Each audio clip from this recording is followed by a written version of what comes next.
In May 1998, Chicago Tribune reporter Sarah Chen received a mysterious tip about Michael Jordan's gambling debts. Armed with photos and documents that could destroy the basketball legend's career, she confronted him at 6 a.m. in an empty United Center. Jordan looked at the evidence that seemed to prove he owed $2.3 million to dangerous people. Then he said something that changed everything Sarah thought she knew about the story. "Before you destroy my life," Jordan said quietly, "let me ask you something. What do you know about my father?" Those words began an investigation that would expose one of the largest criminal conspiracies in American history, save dozens of children from human trafficking, and reveal a truth so personal and shocking that it would reunite a family torn apart by 26 years of lies and fear.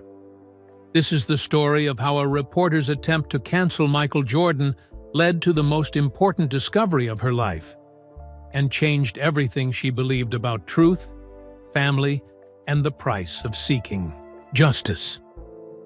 What Jordan told Sarah that morning would stun not just her, but everyone who heard it. Because sometimes the most devastating accusations lead to the most incredible revelations. The phone rang at exactly 11:47 p.m. on a Tuesday night in May 1998. Sarah Chen was sitting at her tiny kitchen table in her Lincoln Park apartment, eating cold Chinese takeout and staring at her laptop screen.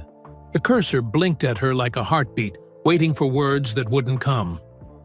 "Sarah Chen, Chicago Tribune," she answered, balancing the phone between her ear and shoulder.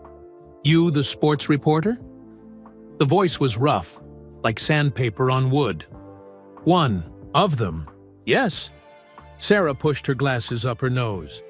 She was tired of explaining that she mostly covered high school basketball games while the men got the real stories. "I got something big for you. Something about Michael Jordan." Sarah sat up straighter. Everyone in Chicago had something to say about Michael Jordan. He was like the city's heartbeat, especially now with the Bulls heading into the NBA Finals. But most tips were garbage, jealous ex-girlfriends or people looking for attention. "What kind of something?" Sarah asked. "The kind that could end his career." The line went quiet, except for the sound of traffic in the background. Sarah grabbed a pen and pulled over a napkin to write on. "I'm listening," she said. "Not over the phone. Meet me tomorrow at Millennium Park, by the fountain. 2 o'clock. Come alone." "Wait, who is this? What's your name?" "Call me Vinny." "And lady?" "Bring a camera. You're gonna want pictures of what I show you." The line went dead. Sarah stared at the phone for a long moment. Outside her window, Chicago's skyline glittered like scattered diamonds. Somewhere out there, Michael Jordan was probably sleeping peacefully in his mansion, getting ready for another day of being the most famous athlete in the world. She looked around her apartment, the peeling paint on the walls, the second-hand furniture, the stack of unpaid bills on the counter. 3 years out of Northwestern University, and she was still struggling to make rent. Her parents had sacrificed everything to send her to college, working 18-hour days at their restaurant in Chinatown. Her mother's hands were permanently stained from washing dishes, and her father's back was bent from years of carrying heavy trays. "Maybe you should have studied accounting," her mother had said just last week when Sarah called asking to borrow money for groceries. Numbers don't lie like people do. But Sarah loved stories. She loved digging for truth, finding the real story behind the headlines. The problem was, nobody seemed to want her to find those stories. Her editor, Frank Morrison, kept giving her high school games and community league coverage while sending the men to interview the Bulls and the Bears. "Build your reputation first," Frank always said. "Pay your dues." How long did paying dues take? Sarah was 28 years old. Some of her college friends were already making partner at law firms or running their own businesses. She was still trying to prove herself worthy of covering real sports. She picked up the napkin where she'd written, "Vinnie Jordan Story, 2 p.m., and stared at it. What if this was finally her break? What if this mysterious caller really did have something big? Sarah's laptop chimed with an email. It was from Frank Morrison, sent just 5 minutes ago. Chen, need you to cover St. Ignatius vs. Brother Rice tomorrow afternoon. Game starts at 4 p.m. Don't be late. Another high school game. Another chance to write about 17-year-old kids, while the real stories went to her male colleagues. She looked at the napkin again. If she met Vinnie at 2 p.m., she could still make the high school game at 4 p.m. No harm in listening to what he had to say. Sarah opened a new browser window and searched for recent news about Michael Jordan.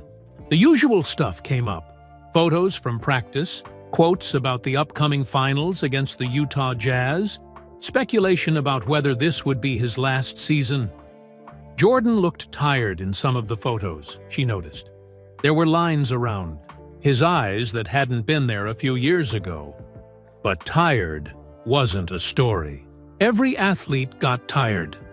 She clicked on an older article from 1993 when Jordan had shocked the world by retiring from basketball to play baseball. The article mentioned rumors about gambling debts, whispers that Jordan had been forced out of the league. But those rumors had never been proven. And when Jordan came back in 1995, everyone forgot about them. What if they were true? Sarah's heart started beating faster. If Jordan really did have gambling problems, if there was proof, that would be huge. Bigger than huge. That would be career-making. She thought about her parents again, how they'd looked when she visited last Sunday. Her father's cough was getting worse, probably from all the grease and smoke in the restaurant kitchen. Her mother's arthritis made it hard for her to hold chopsticks steady. They were getting older, working too hard, and Sarah couldn't help them financially because she could barely help herself. A story like this could change everything. Sarah closed her laptop and walked to her bedroom closet. In the back, behind her old college sweatshirts, was a small digital camera she'd bought at a pawn shop. It wasn't much, but it took decent pictures. She set her alarm for 7 a.m. and tried to sleep, but her mind kept racing. What if this was a prank? What if Vinnie was just some crazy fan with too much imagination? What if she was wasting her time? But what if he wasn't? The next morning came gray and drizzly, typical May weather in Chicago. Sarah dressed in her best professional outfit, a navy blue blazer she'd bought at a discount store and black pants that were starting to show wear at the knees. She grabbed her notebook, her pawn shop camera, and caught the red line downtown. Millennium Park was busy with tourists and office workers on their lunch breaks. Sarah found the fountain and checked her watch. 1:55 p.m. She was always early for meetings, a habit her father had taught her. "Time is the only thing you can't buy more of," he'd said. "Don't waste other people's time. And don't let them waste yours." A man approached her at exactly 2 p.m. He was shorter than she'd expected, maybe 50 years old, with graying hair and a face that looked like it had seen too many late nights. He wore a cheap suit and scuffed shoes. "You Sarah Chen?" he asked. "That's me. You're Vinnie?" "Vincent Torino. But my friends call me Vinnie." He looked around nervously, like he expected someone to be watching them. "You bring the camera?" Sarah patted her purse. "Right here. So, what's this about?" Vinnie pulled out a manila envelope, thick with papers and photographs. "Michael Jordan owes me money. A lot of money. $2.3 million, to be exact." Sarah's mouth went dry. 2.3 million? Poker games. Atlantic City, mostly. Some in Chicago, too. Your boy's got a serious gambling problem. And he's in deep with some people who don't take IOUs. Vinny opened the envelope and showed Sarah the contents. There were photographs of Jordan at what looked like private poker games, sitting at green felt tables with stacks of chips in front of him. There were receipts with Jordan's signature, IOUs written on hotel stationery, and what looked like bank withdrawal slips. "Jesus," Sarah whispered. "Gets better," Vinny said. "You know why he really retired in '93? Wasn't about his daddy's death, that's for sure. Commissioner Stern told him to take a break or face suspension. Jordan picked baseball because it looked better than admitting he had a gambling problem." Sarah studied the photographs. They looked real, but in the age of computers, photos could be faked. Still, the detail was incredible. She could see Jordan's face clearly in several shots, and he definitely looked like he was concentrating on cards.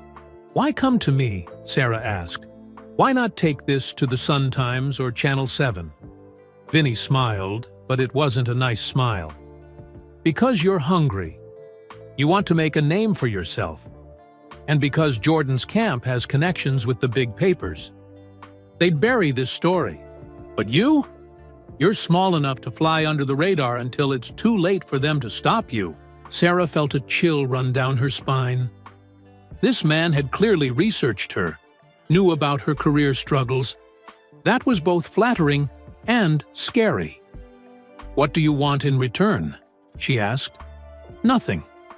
Just the truth to come out. People deserve to know who their hero really is." Sarah looked at the photos again. If these were real, if Jordan really owed this much money to dangerous people, it would destroy him. His reputation, his family, his legacy, everything. But it would also make her career. "I need to verify this information," Sarah said carefully. "Check sources, confirm details." "Course you do.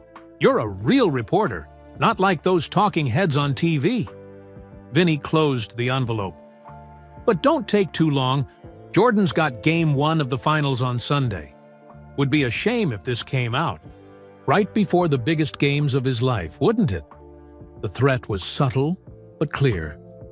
Vinny expected her to move fast. Sarah took the envelope. It felt heavy in her hands, like it contained more than just papers and photos.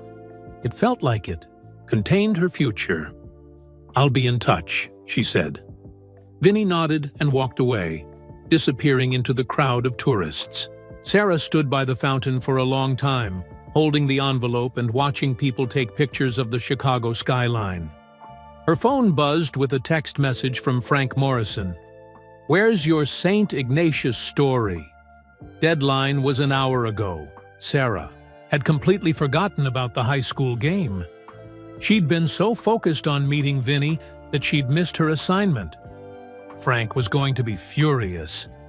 But as she walked back toward the Red Line station, Sarah realized she didn't care.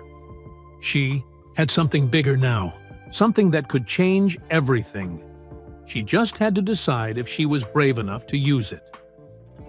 That night, Sarah spread the contents of Vinny's envelope across her kitchen table. The photos, the receipts, the IOUs, it all looked convincing. But she'd learned in journalism school not to trust anything at face value. She made a list of things to verify: the dates on the receipts, the locations of the poker games, the signatures on the IOUs. She'd need to find independent sources, people who could confirm Jordan's gambling activities. Her phone rang. Frank Morrison's name appeared on the caller ID. "Chen, what the hell happened today? I sent you to cover one simple basketball game, and you disappear." "I'm sorry, Frank. Something came up. A source with information about—" "I don't care if the Pope called you personally. When I give you an assignment, you do it. This is your job, Sarah. Start acting like it matters to you." The line went dead. Sarah stared at the phone, feeling the familiar sting of disappointment. But this time, it was mixed with something else. determination. Frank Morrison had no idea what she was sitting on. None of them did. In a few days, when this story broke, they'd all know her name. Sarah opened her laptop and started typing. Sources close to NBA superstar Michael Jordan confirmed that the Chicago Bulls shooting guard owes significant gambling debts to... She stopped. This wasn't how to start. She needed more than Vinny's word. She needed proof that would hold up under scrutiny. Sarah picked up her phone and scrolled through her contacts until she found the number she was looking for. Marcus Williams. He'd been a security guard for the Bulls until last year, when budget cuts eliminated his position. Sarah had interviewed him once for a small story about arena security. If anyone would know about Jordan's after-hours activities, it would be Marcus. She dialed his number, her heart pounding. This was it. This was where her real investigation would begin. "Hello?" Marcus answered on the third ring. "Hi, Marcus. This is Sarah Chen from the Tribune. I interviewed you last year about..." "I remember. What can I do for you, Miss Chen?" Sarah took a deep breath. "I need to ask you about Michael Jordan. About things that might have happened after games, places he might have gone." The line went quiet for a long moment. "Miss Chen," Marcus said finally, "I think you better come see me in person. There are some things we shouldn't talk about on the phone." Sarah's hand shook as she wrote down Marcus Williams's address. He lived on the South Side, in a neighborhood she'd driven through but never stopped in. They agreed to meet the next evening at a diner called Mama's Kitchen on 79th Street. "Come alone," Marcus had said, "just like Vinny. And Miss Chen, don't bring that camera. Some conversations need to stay off the record." Sarah spent the next day trying to focus on her regular work, but her mind kept wandering to the envelope hidden in her bedroom closet. She'd moved it there after Frank Morrison had stopped by her apartment unannounced that morning, claiming he needed to check on her after she'd missed the high school game. "You feeling okay, Chen?" Frank had asked, looking around her small apartment with suspicious eyes. "You seem distracted lately." "I'm fine," Sarah had lied. "Just tired." Frank was a good editor, but he was also ambitious. If he knew what she was working on, he might try to take the story away from her or assign it to one of the male reporters. Sarah couldn't let that happen. At 6 p.m., Sarah took the Red Line south to 79th Street. The neighborhood was different from Lincoln Park. Older buildings, more people sitting on stoops, kids playing basketball in empty lots. She found Mama's Kitchen sandwiched between a barber shop and a laundromat. Marcus Williams was already there, sitting in a corner booth with his back to the wall. He was a big man, maybe 6'4", with gentle eyes and calloused hands. Sarah had remembered him being friendly during their first interview, but tonight he looked nervous. "Thanks for meeting me," Sarah said, sliding into the booth across from him. "Order something," Marcus said quietly. "We need to look like we're just having dinner." Sarah ordered coffee and a piece of pie she didn't want. Marcus already had a parfait, plate of meatloaf in front of him, but he wasn't eating much. "So," Sarah said, pulling out her notebook. "About Michael Jordan." Marcus held up his hand. "Put that away. I told you, this is off the record." Sarah reluctantly closed her notebook. "Okay, but I need to understand what you know." Marcus looked around the diner. It was mostly empty except for an elderly couple sharing dessert and a trucker, reading a newspaper at the counter. "I worked security for the Bulls for 8 years, Marcus said finally. "My job was to make sure the players got where they needed to go safely. Sometimes that meant driving them places after games." "What kind of places?" "Different places. Restaurants, clubs, parties." Marcus paused. "Sometimes other places." Sarah waited. She'd learned that silence often made people keep talking. "Look, Miss Chen, Mr. Jordan was always good to me. Always. Treated me with respect. Asked about my kids. Gave me Christmas bonuses. Helped pay for my daughter's school clothes when times were tight. But, Sarah prompted. Marcus sighed. But yeah, there were nights I drove him to poker games, private games, usually in hotel suites or private clubs. Atlantic City was a regular thing during the off-season. Sarah's heart started beating faster. This confirmed what Vinny had told her. How often? She asked. Maybe once or twice a month during the season. More in the summer. Look, it wasn't my business what he did when we got there. I just waited in the car or the lobby until he was ready to leave. Did you ever see him lose money? Large amounts? Marcus shifted uncomfortably. I saw him write checks, big checks, and I heard conversations, phone calls he'd make in the car afterward. What kind of conversations? Stressed conversations. About money, about needing more time to pay. One night, must have been early '93, he was on the phone for 20 minutes trying to explain to someone why he couldn't cover a bet. Sarah wished she could take notes. She was trying to remember everything Marcus was saying. That was around the time he retired the first time, she observed. Marcus nodded slowly. The timing wasn't a coincidence, if you ask me. But Miss Chen, you didn't hear that from me. Why are you telling me this? You said Jordan was good to you. Because he was good to me. And I'm worried about him. Marcus finally took a bite of his meatloaf. The people he was playing with, some of them weren't. The kind of people you want to owe money to. What do you mean? I mean, I recognized some faces from the newspapers. Crime section, if you know what I mean. Sarah felt a chill. If Jordan was gambling with organized crime figures, this story was bigger than she'd imagined. Are you willing to go on the record with any of this? She asked. Marcus shook his head immediately. No way. I got a family to protect. 3 kids and a wife who works at the post office. We can't afford trouble. What if I kept your name out of it? Used you as an anonymous source? Miss Chen, I like you. You seem like good people. But I got to think about my family first. I'm telling you this because I'm worried about Mr. Jordan. Not because I want to hurt him. Sarah understood. She had sources in other stories who felt the same way, wanting to help, but afraid of the consequences. Is there anyone else who might talk? Other security guards, drivers, people who worked with the team? Marcus thought for a moment.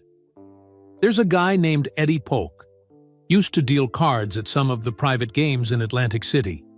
He's had some hard times lately. Lost his job, behind on rent. Might be willing to talk if there was money involved. I'm not saying that. I'm just saying Eddie's desperate. Desperate people sometimes make choices they wouldn't normally make. Marcus wrote Eddie's phone number on a napkin and slid it across the table. But Miss Chen, be careful. This isn't just about basketball or gambling. There are people involved who don't like reporters asking questions. After dinner, Sarah drove back to her apartment with Eddie Polk's phone number burning a hole in her pocket. She sat in her car outside her building for 10 minutes, trying to decide if she should call him tonight or wait until morning. She decided to call. Yeah? Eddie answered on the first ring. His voice was rough, older than Marcus's. Hi, is this Eddie Polk? My name is Sarah Chen. I'm a reporter with the Chicago Tribune. I'm working on a story about what? About Michael Jordan and some poker games you might have been involved with. The line went quiet for so long that Sarah thought Eddie had hung up. Who gave you my number? He asked finally. I can't reveal my sources, but I'm hoping you might be willing to talk to me about some card games in Atlantic City.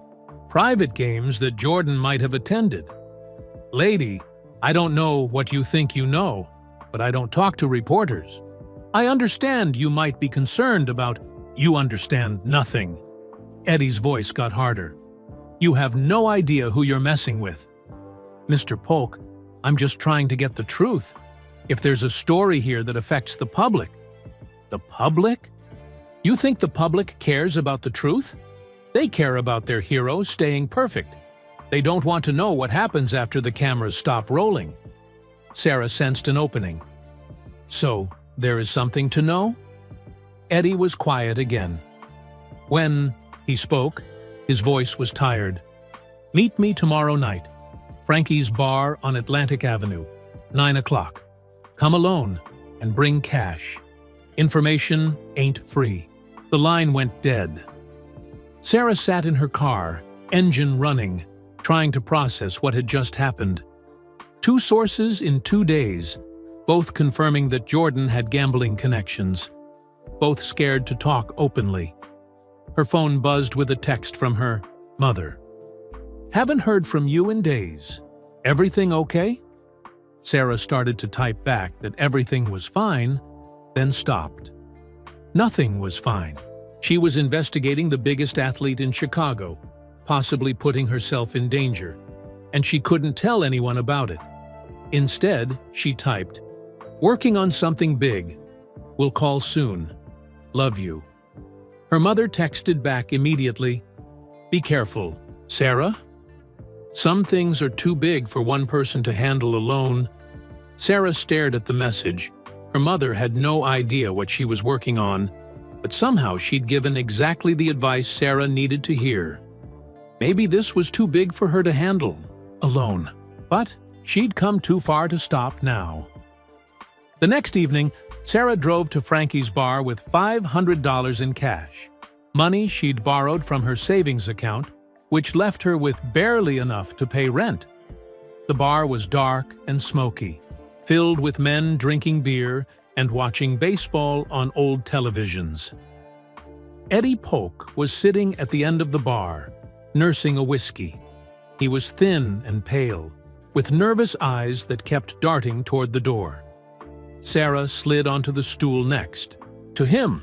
"You the reporter?" he asked without looking at her. "Sarah Chen?" Eddie finished his whiskey and ordered another. "You buyin'?" "Sure." Sarah signaled the bartender for 2 drinks. "I dealt cards for 15 years, Eddie said. Private games, high stakes. Players included businessmen, politicians, athletes. Your boy Jordan was a regular." "How regular?" "Summer of '92. He was there twice a week. Always played Texas Hold'em, always bought in for 50 grand minimum." Sarah tried not to show her surprise. $50,000 was more money than her parents made in a year. Did he win? Eddie laughed bitterly. Nobody wins in the long run. House always gets its cut. And Jordan played like he thought he was as good at cards as he was at basketball. Meaning he lost? Meaning he lost big. Real big. By the end of that summer, he was into some people for serious money. How serious? Eddie looked around the bar again, then leaned closer to Sarah. 2 million, maybe more. And these weren't the kind of people who took IOUs. What happened? What happened is your hero got scared, started missing games, making excuses why he couldn't play. Then all of a sudden, he's retiring from basketball to play baseball. Eddie laughed again. Baseball? Like anyone believed that. Story. Sarah slid the envelope with the cash across the bar. Eddie pocketed it without counting. You got proof of any of this? Sarah asked. I got memories. I got stories. But proof? The kind of proof that holds up in court. Eddie shook his head. People like that don't leave paper trails. Would you be willing to go on the record? Let me use your name? Hell no. You think I want to end up like… Eddie stopped himself. Like who? Nobody. Forget I said anything. but Sarah wouldn't let it go. Like who, Eddie? Who ended up like what? Eddie finished his second whiskey and stood up. Lady, you seem nice. You remind me of my daughter. So let me give you some advice. Find a different story. This one's got teeth. He walked toward the door, then turned back. And Miss Chen? If anyone asks, we never met. Sarah sat at the bar for another hour, nursing her beer and thinking about what Eddie had said. He'd been about to mention someone who'd ended up in trouble for knowing too much. Someone who'd paid a price for getting involved. Her phone rang. Unknown number. Hello? Stop digging, or you'll end up like the old man. The line went dead. Sarah's blood turned to ice. She looked around the bar, suddenly aware that anyone could be watching her. The bartender, the men playing pool in the corner, the couple sharing nachos in a booth. She paid her tab quickly and headed for the door, her heart pounding. As she walked to her car, she kept looking over her shoulder, expecting to see someone following her. The drive home felt like it took forever. Every car behind her seemed suspicious. Every red light made her more nervous. When she finally reached her apartment building, Sarah sat in her car for 10 minutes, watching for anyone who might be watching her. Her phone buzzed with a text from an unknown number. Last warning! Sarah ran into her building and up the stairs, to her apartment. She locked the door and checked all the windows, then sat on her couch with the lights off, trying to decide what to do. Someone was threatening her. Someone who knew she was asking questions about Jordan's gambling. Someone who'd referred to the old man. But what old man? Sarah thought about calling the police. But what would she tell them? That she'd received threatening phone calls while investigating Michael Jordan? They'd think she was crazy. She thought about calling Frank Morrison, but that would mean explaining what she'd been working on without his permission. Finally, she called the one person she trusted most in the world. Sarah?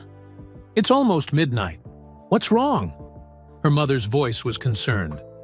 Mom, I think I might be in trouble. What kind of trouble?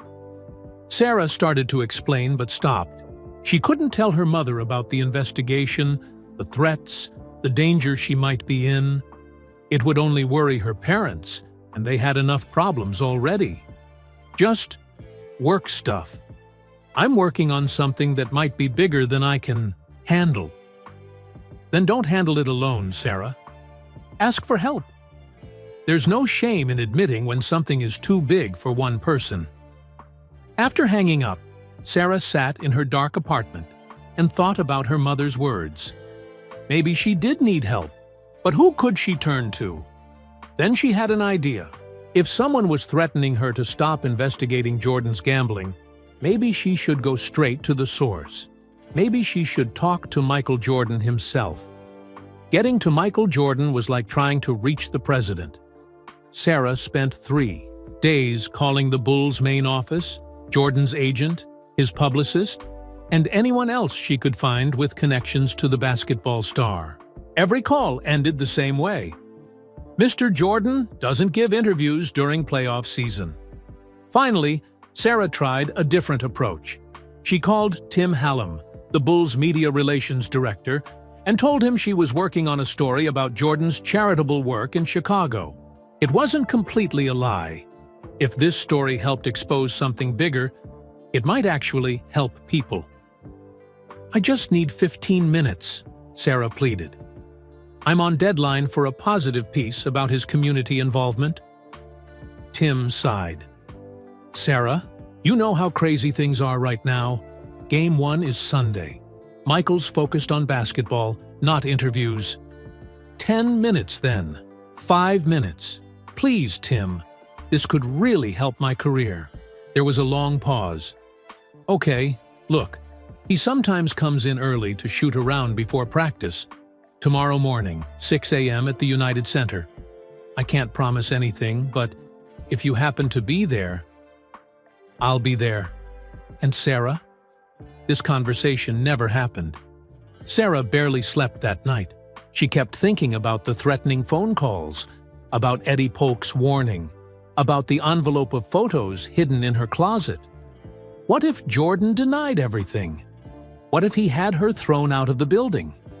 What if whoever was threatening her was watching the United Center? But she had to try. This story was the biggest thing that had ever happened to her career. She couldn't let fear stop her now. At 5:45 a.m., Sarah parked outside the United Center. The building looked massive and empty in the early morning light. A few cars were in the parking lot, probably security guards and maintenance staff. Sarah grabbed her notebook and the envelope with Vinny's photos, took a deep breath, and walked to the media entrance. The security guard recognized her press credentials and let her in without question. Sarah had covered enough Bulls games to be familiar to the staff. She made her way through the empty corridors toward the practice court, her footsteps echoing in the silence. She found Jordan alone on the court, shooting jump shots in the dim light. He was wearing practice gear, shorts and a Bulls t-shirt, and his movements were smooth and automatic. Swish, swish, swish. Even at 6 a.m., every shot was perfect. Sarah watched from the tunnel for a moment, feeling suddenly small. This was Michael Jordan, the most famous athlete in the world. 6-time NBA champion, global icon, marketing phenomenon. And she was about to accuse him of having serious gambling problems. Jordan noticed her standing there and stopped shooting. He was taller than she'd expected, and his presence filled the entire gym. "You're the reporter," he said. It wasn't a question. Sarah Chen, Chicago Tribune. Her voice sounded smaller than she'd intended. Jordan bounced the basketball once, then held it against his hip. "Tim said you wanted to talk about charity work." I lied. The words came out before Sarah could stop them. "I'm here about something else." Jordan's eyes hardened. "What?" Sarah pulled out her folder. Her hands were shaking slightly, but she forced herself to stay calm. "Mr. Jordan, I have evidence that you owe significant gambling debts. Photos from Atlantic City, witness statements, financial records." Jordan held up his hand. "Stop." The gym went completely quiet. Sarah could hear her own heartbeat. "Before you destroy my life," Jordan said, his voice calm but his eyes intense, "let me ask you something. What do you know about my father?" Sarah was caught off guard. This wasn't how she'd expected him to respond. "Your father was murdered in 1993. I'm sorry for your loss, but I don't see what—" "Do you know where he was killed?" "North Carolina, Highway 74. But do you know where he was coming from that night?" Sarah hesitated. This information wasn't in any of her research. No." Jordan walked over to the bench and sat down heavily. For a moment, the intimidating superstar looked vulnerable, almost fragile. "He was coming back from Atlantic City," Jordan said quietly. "Did you know that?" Sarah felt her confidence starting to slip. "No, I didn't. My father loved to gamble, loved it more than he should have, more than was good for him or our family." Jordan stared at the basketball in his hands. "And I was trying to pay off his debts." The words hit Sarah like a punch to the stomach. "What? The money you think I owe? The gambling debts your sources told you about? That was never mine to begin with." Sarah sat down on the bleachers, her mind racing. "I don't understand." Jordan looked up at her. "My father got in deep with some bad people. Really bad people. By the summer of 1992, he owed almost $2 million to bookies and loan sharks in Chicago and Atlantic City. Why didn't you just pay them directly?" "Because my father was proud. He wouldn't take money from me. not for gambling debts. Said he'd gotten himself into the mess. He'd get himself out. Jordan's voice got quieter. But these weren't the kind of people who accepted payment plans. Sarah tried to process what she was hearing. So I started playing in the same games my father played in. High-stakes poker, private clubs, hotel suites. I'd sit down at the table with $50,000 and make sure I lost it to the right people. You lost on purpose? Every hand. Every night. It was the only way to get money to the people my father owed without him knowing I was helping him. Jordan bounced the ball once. Do you know how hard it is to lose at poker when you're trying to lose? These guys weren't stupid. I had to make it look real. Sarah's entire story was falling apart. But the photos, the witnesses, are all real. I was at those games. I did lose money, lots of money. But I wasn't gambling, Miss Chen. I was paying my father's debts. Then why all the secrecy? Why not just tell people the truth? Jordan stood up and started pacing. Because it would have destroyed my father. James Jordan was a proud man. If the world knew his son was secretly paying his gambling debts, it would have killed him. But he's... Sarah stopped herself. Dead? Yeah, he's dead. Killed on July 23rd, 1993. 2 weeks after I thought I'd cleared all his debts. Jordan's voice was filled with pain and anger. Turns out, there was one more guy. Someone we didn't know about. Someone who wanted to send a message. Sarah felt sick. You think your father was murdered because of gambling debts? I think my father was in the wrong place at the wrong time. But, yeah, I think the gambling made him a target. The police said it was a random robbery gone wrong. Maybe it was. Maybe it wasn't. Is that why you retired? Jordan nodded slowly. I couldn't risk putting my family in more danger. I couldn't trust that I'd found all the people my father owed money to. So I walked away from basketball. But you came back. After 2 years, yeah. The investigations were done. The people responsible for my father's death were in prison, and I thought it was safe. But I've never stopped wondering if there was more to it. Sarah sat in stunned silence. Everything she thought she knew about this story was wrong. Jordan wasn't a gambling addict. He was a son trying to save his father. The evidence that seemed so damning actually showed something completely different. Why are you telling me this? Sarah asked. Because I'm tired of the lies. I'm tired of people thinking I'm something I'm not. And because... Jordan paused. Because I think whoever gave you that information wanted you to destroy me. What do you mean? Think about it. Someone hands you photos and documents that make me look like a gambling addict, right before the biggest games of my career. Someone who knows exactly how to package the story to cause maximum damage. Jordan looked directly at Sarah. That's not a coincidence. Sarah thought about Vinnie Torino, about how he'd known exactly what to say to convince her to pursue the story. About how he'd researched her background, knew about her career struggles and financial problems. You think I was set up? I think we both were. The question is, by who? Before Sarah could answer, the lights in the gym suddenly went out. Emergency lighting kicked in a few seconds later, casting eerie shadows across the court. What the hell? Jordan muttered. Then they heard footsteps in the tunnel. Multiple people moving quickly, but quietly. Sarah grabbed Jordan's arm. We need to get out of here, she whispered. Why? Because I've been getting threatening phone calls since I started investigating this story.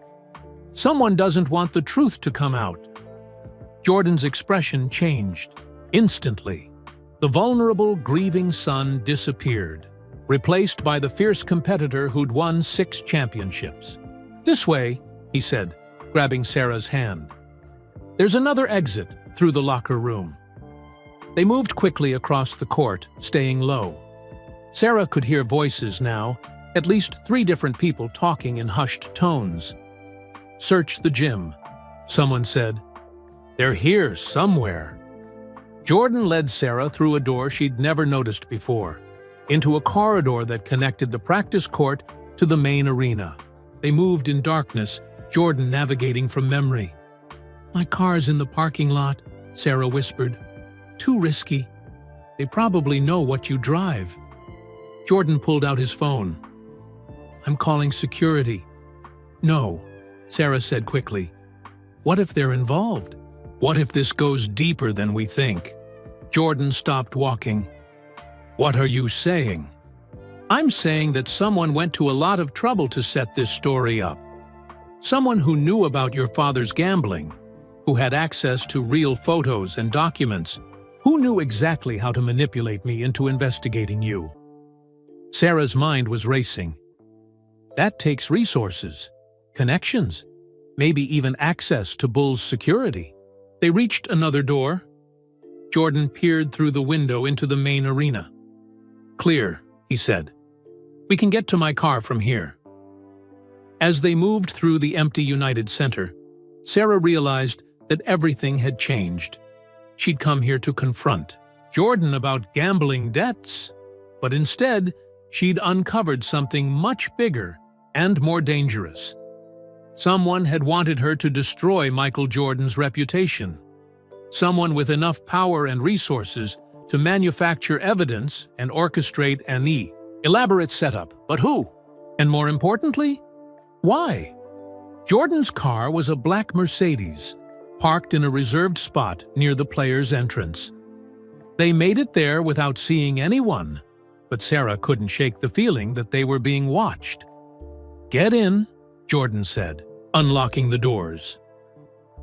As they drove away from the United Center, Sarah looked back at the building. Someone was standing in one of the windows, watching them leave. "Jordan," she said. "Michael. After what we just went through, I think you can call me Michael." "Michael, there's something else.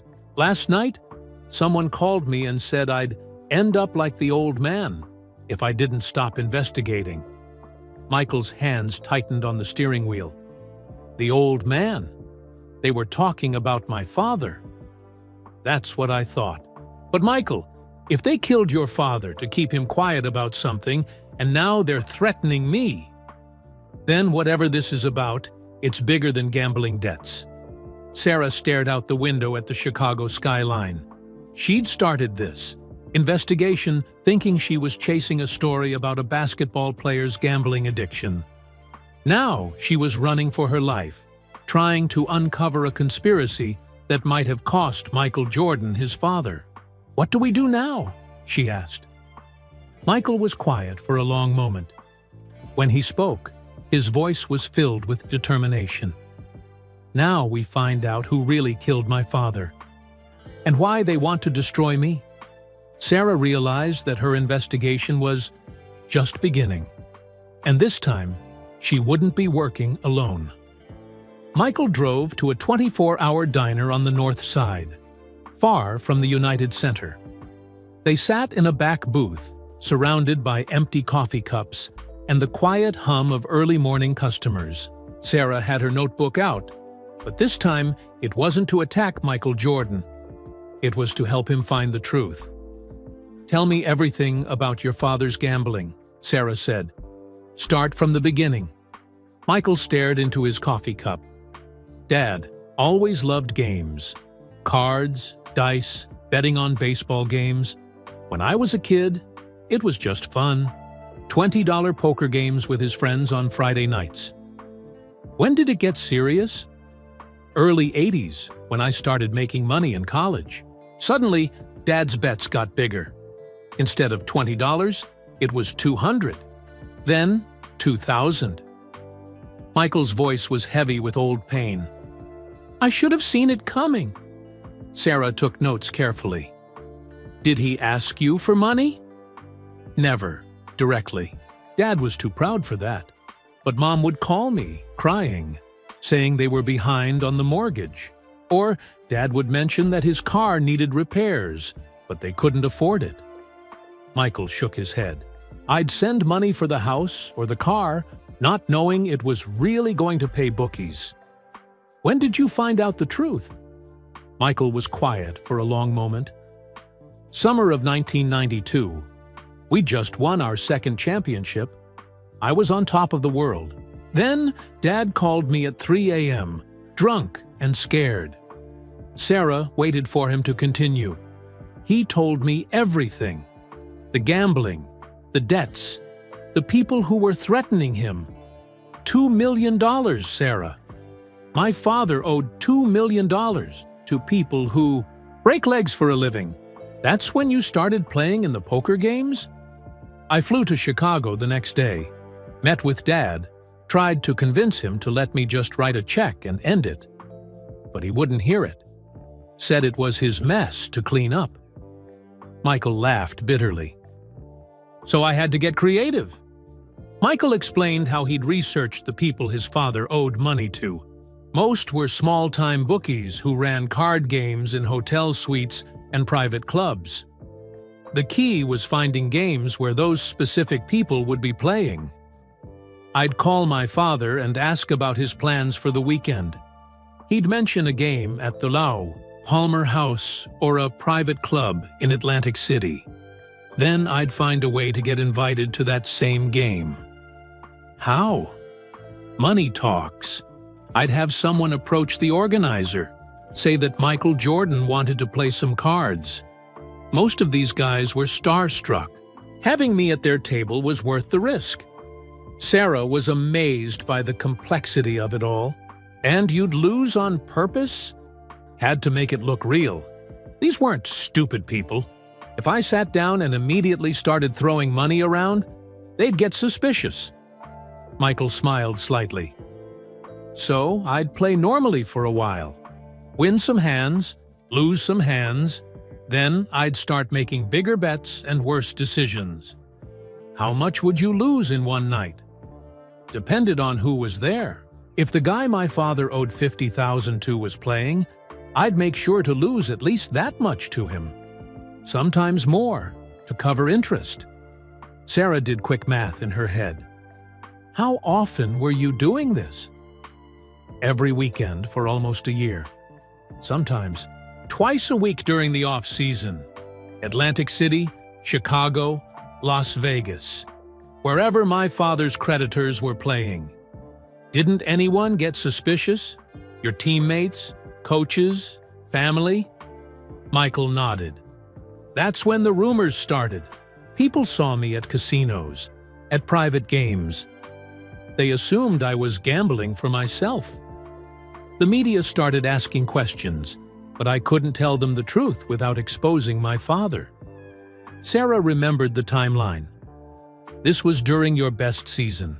Statistically, basketball was my escape, the only place where I could be in control, where everything made sense. I'd lose $100,000 on Friday night, then score 50 points on Sunday. The game was the only thing keeping me sane. But you said you thought you'd paid off all his debts by 1993? Michael's expression darkened. That's what I thought. Dad and I went through all his records, made a list of everyone he owed money to. By July 1993, I'd covered every debt on that list.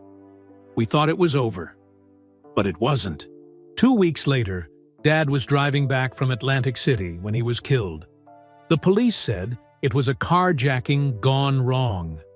2 young men were arrested and convicted. Case closed. Sarah could hear the doubt in his voice. But you don't believe it was random. Dad called me the night before he died, said he was worried about something, said he'd been keeping records of his gambling activities, and he'd noticed some strange patterns. What kind of patterns? Michael pulled out his phone and scrolled through old notes. Dad was good with numbers, always kept detailed records of his wins and losses. But he also started writing down other things he noticed at the games. Like what? Like the same people showing up at different games in different cities. Like money changing hands that didn't seem to be connected to gambling. Like conversations he overheard about business deals and political connections. Sarah felt her reporter instincts kicking in. He was documenting something bigger than gambling. That's what I think. Dad told me on the phone that he had information that could hurt some important people. I told him to call the police, to stay safe, but he never got the chance. Michael showed Sarah his phone.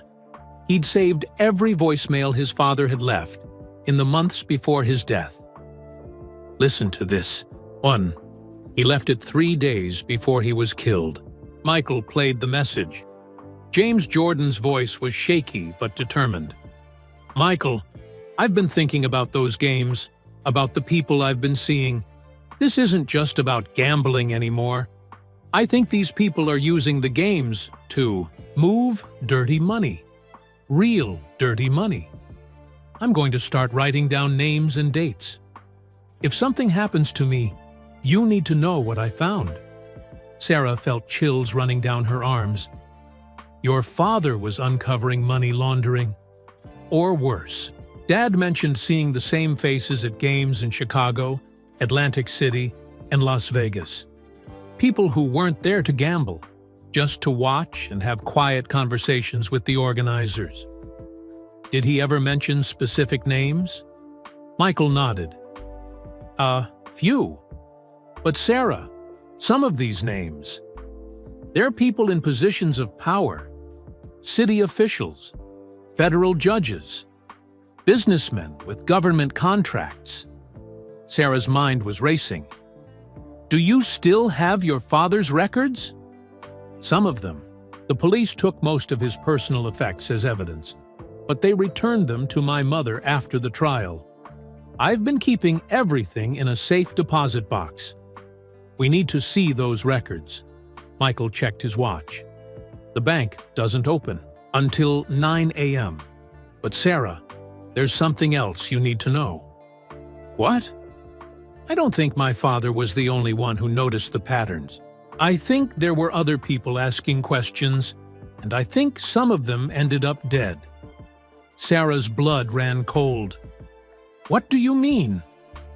3 other people who played in those games died in the 2 years after my father's murder. All of them ruled. Accidents or random crimes. A car crash in Las Vegas. A mugging in Atlantic City. A house fire in Chicago. You think they were murdered? I think they knew too much. And I think whoever killed them has been watching me ever since, waiting to see if I'd figure it out. Sarah thought about the threatening phone calls, about Vinnie Torino's perfect setup, about the people searching for them at the United Center. They're trying to discredit you before you can expose the truth. That's my theory. Make me look like a gambling addict, destroy my reputation, make sure nobody believes anything I say about my father's death. But why now? It's been 5 years. Michael was quiet for a moment. Because I've been investigating quietly, hiring private detectives, following money trails, trying to identify the people my father saw at those games. And I think I'm getting close to something big. How close? Close enough that they're scared. Close enough to try to destroy me before I can reveal what I've found. Sarah looked around the diner. The morning crowd was starting to arrive. Construction workers grabbing coffee, office workers reading newspapers.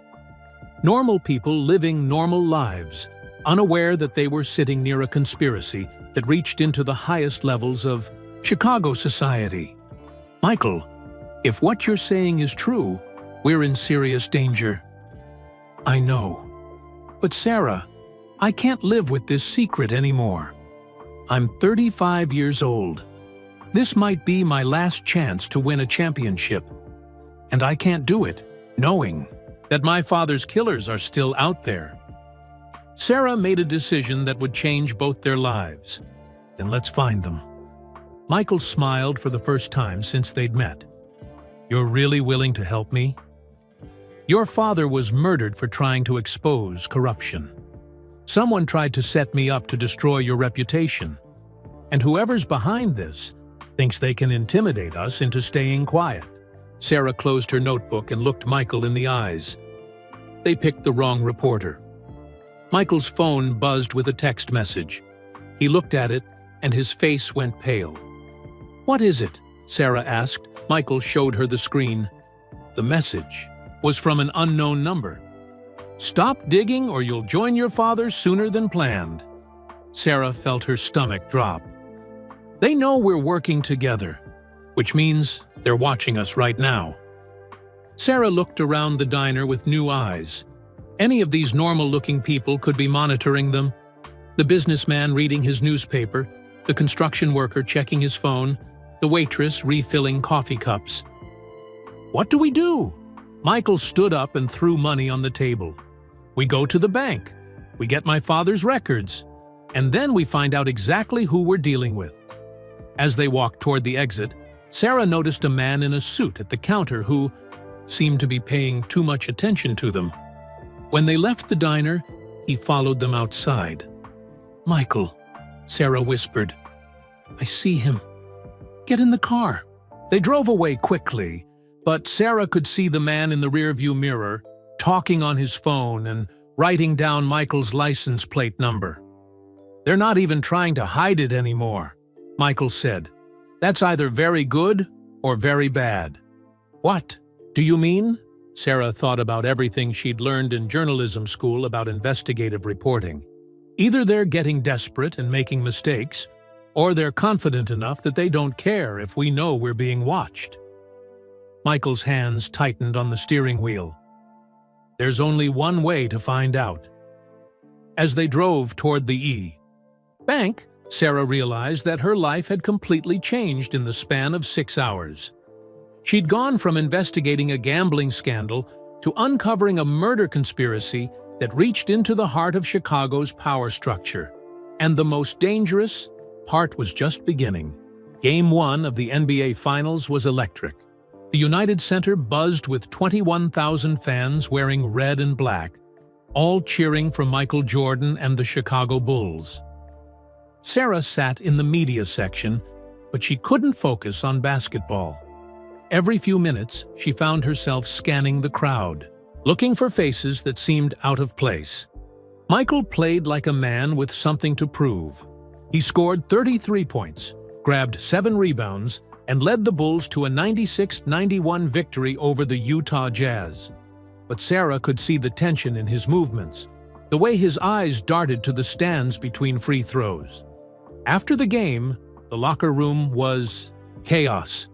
Reporters shouted questions while cameras flashed. Sarah waited until most of the media had left, then approached Michael near his locker. "Great game," she said quietly. "Thanks." Michael was still sweating, a towel draped around his neck. "Did you see anything unusual in the crowd?" "A few people who seemed more interested in watching you than the game, but that could be normal." Michael nodded. "Meet me in the parking garage in 20 minutes. Level B, Section 12. We need to talk." Sarah left the locker room and made her way through the celebrating crowd. Outside the arena, Chicago felt alive with championship energy. Cars honked their horns, fans chanted in the streets, and the whole city seemed to pulse with excitement. But Sarah felt like she was walking through a movie set, surrounded by actors who didn't know they were being watched by dangerous people. She found Michael waiting by his car in the parking garage. The concrete structure was mostly empty now, just a few scattered vehicles, and the echo of footsteps from late departing fans. "We went to the bank this morning," Michael said without greeting her. "Got my father's records." "And?" Michael pulled out a cardboard box from his trunk. "And you were right. Dad wasn't just documenting gambling. He was tracking something much bigger." They sat in Michael's car and went through James Jordan's notebooks. The pages were filled with dates, names, amounts of money, and locations. At first glance, it looked like standard gambling records. But as Sarah studied the entries more carefully, she began to see patterns. "Look at this," she said, pointing to a series of entries from March 1993. "Your father lost money to the same 5 people over 3 different weekends. But the amounts are all exactly the same, $50,000 each time." "That's not how gambling works," Michael agreed. "Real gambling has ups and downs, different amounts, random patterns." Sarah turned the page. And here, he's noting conversations he overheard. Tony mentioned the riverboat project. Vincent asked about zoning permits. Discussion about construction contracts. Dad was hearing business deals being discussed at poker tables. Not just any business deals. Look at the amounts involved. Sarah showed Michael another page. "Your father notes that $3 million changed hands in one night, but it wasn't gambling money. He writes, payment for city contract work." Michael whistled softly. $3 million in cash, paid at a poker game. That's money laundering. Someone was using the gambling operation to clean dirty money from construction contracts, riverboat casinos, maybe other city projects. They continued reading.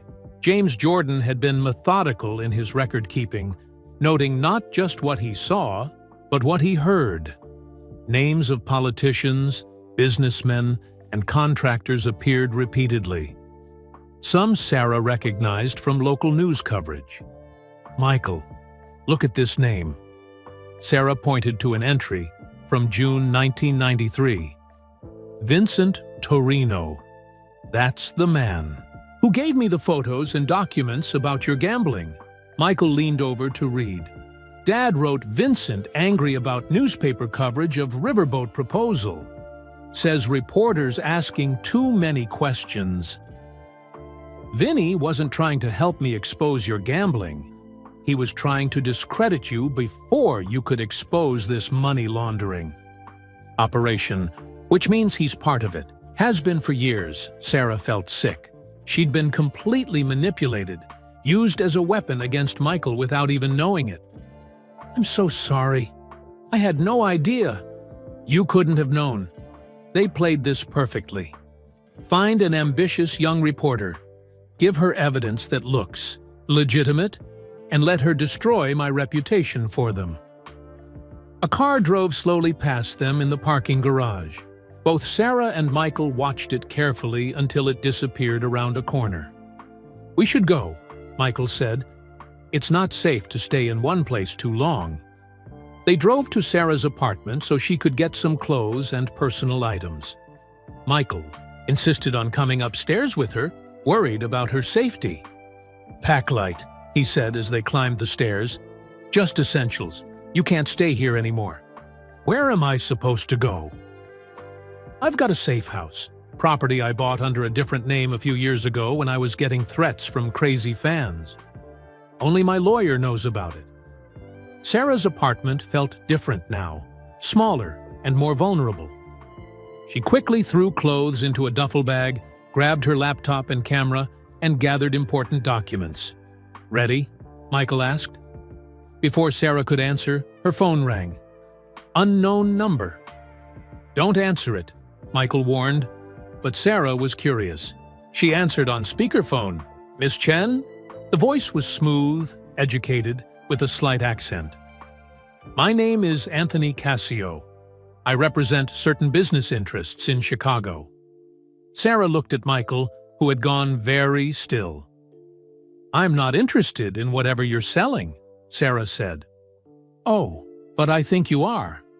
You see, you have something that belongs to my associates. Documents and photographs that were given to you in error. I don't know what you're talking about." "Please don't insult my intelligence, Miss Chen. You met with Vincent Torino. You received certain materials about Mr. Jordan's alleged gambling activities. We would like those materials returned." Sarah's blood ran cold. "And if I refuse? Then You'll discover that Chicago can be a very dangerous city for young reporters who don't know when to stop asking questions. The line went dead. Michael was already moving toward the door. We need to leave. Now. Who is Anthony Cassio? Enforcer for the Chicago outfit. If he's involved, this goes all the way to the top of the crime families. They hurried down the stairs, but Michael stopped suddenly on the second-floor landing. What is it? Sarah whispered. Listen. Sarah heard footsteps in the lobby below them, multiple people moving quietly but quickly. Fire escape, Michael said. They went back up one floor and out the window onto the metal fire escape. From there, they could see two black cars parked. Outside Sarah's building, men in suits were stationed at both the front and back entrances. They're not taking any chances, Michael murmured. They climbed down carefully, avoiding the windows of other apartments. Michael had parked his car 2 blocks away, anticipating they might need an alternate escape route. As they drove through the streets of Chicago, Sarah realized how much her life had changed in just 3 days. She was now a fugitive, running from organized crime figures who wanted to kill her for investigating a story. Where are we going? She asked. Soldier Field. I know it sounds crazy, but it's the last place they'd expect us to go. Plus, I have keys to the building. Why, Soldier Field? Because I need to make some phone calls, and I need to do it from a place where I know the phones aren't tapped. They parked in an empty lot near the stadium and walked to a service entrance. Michael used a key card to get them inside, then led Sarah through dark corridors to an office that overlooked the field. Whose office is this? Sarah asked. Belongs to a friend of mine who works for the Bears. He won't mind us borrowing it. Michael picked up the office phone and dialed a number from memory. Agent Gonzalez, this is Michael Jordan. I need to see you. Tonight. Yes, it's about my father. I have new evidence. No, I can't come to your office. It's not safe. Sarah listened as Michael arranged to meet with someone from the FBI. When he hung up, she asked, You've been working with federal agents? For 2 years, ever since I started finding connections between my father's death and organized crime figures. Agent Rita Gonzalez specializes in financial crimes and money laundering. Why didn't you tell me this earlier? Because I wasn't sure I could trust you. For all I knew, you really were just a reporter trying to destroy my reputation. Sarah understood. And now? Now I know we're both targets, which means we're probably both telling the truth. Michael's phone buzzed with a text message. He looked at it and frowned. What now? Sarah asked. It's from Agent Gonzalez. She wants to meet at Soldier Field Parking Lot C at 11 p.m. That's in an hour. Is that normal? No. She usually wants to meet at safe locations, federal buildings, places with security. Michael looked troubled. She's never suggested meeting in a parking lot before. Sarah felt a chill of fear. What if it's not really her? What do you mean? What if someone intercepted your call? What if they're using her identity to set up a trap? Michael stared at his phone. You think the FBI has been compromised? I think if this conspiracy involves city officials and federal judges, it might involve federal agents too. They sat in the dark office, looking out at the empty football field, trying to decide what to do. Sarah thought about Anthony Cassio's phone call, about the men waiting outside her apartment, about Vincent Torino's elaborate setup. Michael, what if we don't go to the meeting? Then we lose our best chance to get federal protection and support. And if it is a trap, then we're walking into an ambush that could get us both killed. Sarah looked at her watch. 10:15 p.m. In 45 minutes, they had to decide whether to trust the FBI or assume that even federal agents couldn't be trusted. There's a third option, Sarah said slowly. What? We go to the meeting, but we don't go alone. We bring backup.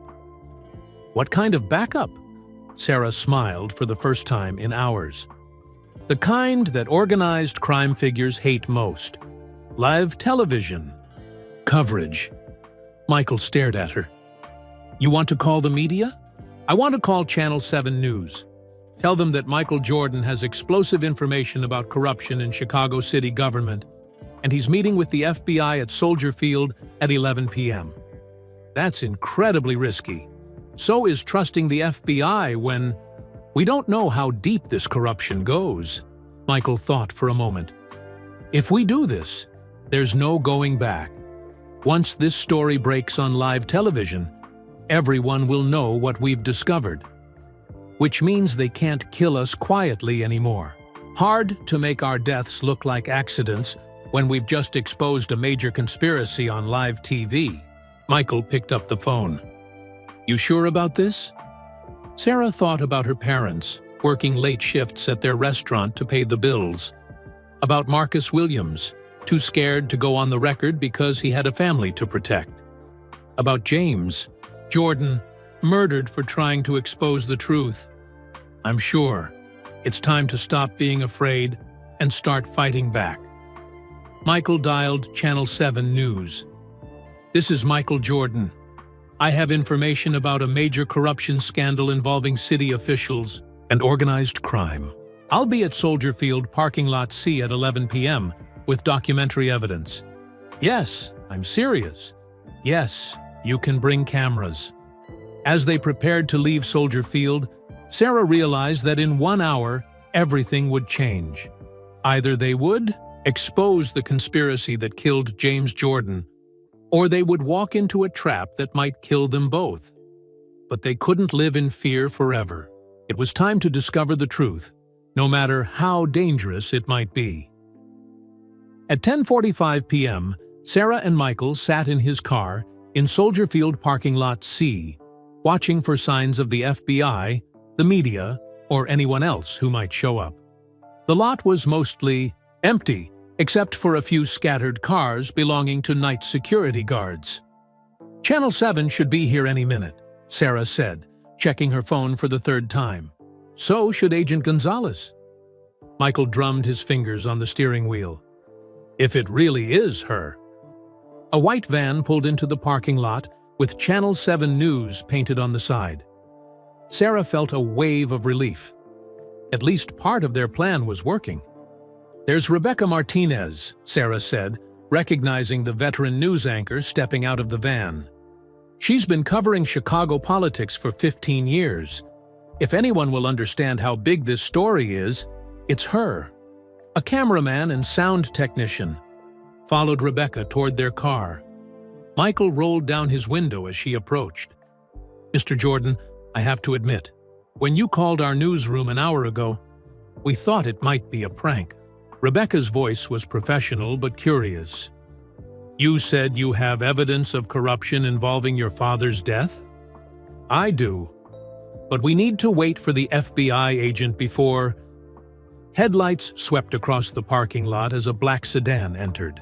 It moved slowly, like the driver was looking for something specific. That could be Agent Gonzalez, Michael said. But as the car got closer, Sarah noticed something wrong. Michael, that's not an FBI car. Look at the license plates. The plates were standard Illinois plates, not government-issued. Real FBI agents drove cars with federal plates. We need to go, Sarah said urgently. Right now. But before Michael could start the engine, 2 more cars entered the parking lot from different directions. They were being surrounded. Rebecca, Sarah called out to the news crew, get your camera rolling. Whatever happens next, make sure you film everything. Rebecca immediately understood. She signaled to her cameraman, who shouldered his equipment, and hit the record button. The first black sedan stopped 20 feet away. 2 men in suits got out, walking toward Michael's car, with the confident stride of people who were used to intimidating others. Mr. Jordan, one of them called out, we need to talk. I'm not getting out of this car, Michael replied through his partially opened window. I'm afraid that's not an option. The second man pulled out a gun, holding it low, but visible. Sarah's blood turned to ice. This is Sarah Chen, reporting live from Soldier Field. Rebecca Martinez spoke into her microphone, standing just outside the range of the gunman. We're witnessing what appears to be an armed confrontation involving Chicago Bulls star Michael Jordan. The gunman looked toward the news crew with annoyance. This wasn't how they'd planned things to go. Tell your friends with the cameras to leave, the first man said to Michael. I don't think so, Michael replied. This is a public parking lot. They have every right to be here. The third car had positioned itself to block the exit. Sarah counted at least 6 men total, all wearing similar dark suits, all moving with military precision. Mr. Jordan, you have something that belongs to our employer. Documents and photographs. We're here to collect them. I don't know what you're talking about. Your father's notebooks. The materials Vincent Torino gave to Miss Chen. We know you have them. Sarah's heart pounded. These men knew everything about their investigation. Those documents are evidence. In a federal investigation, Michael said, I've already turned copies over to the FBI. It was a lie, but a good one.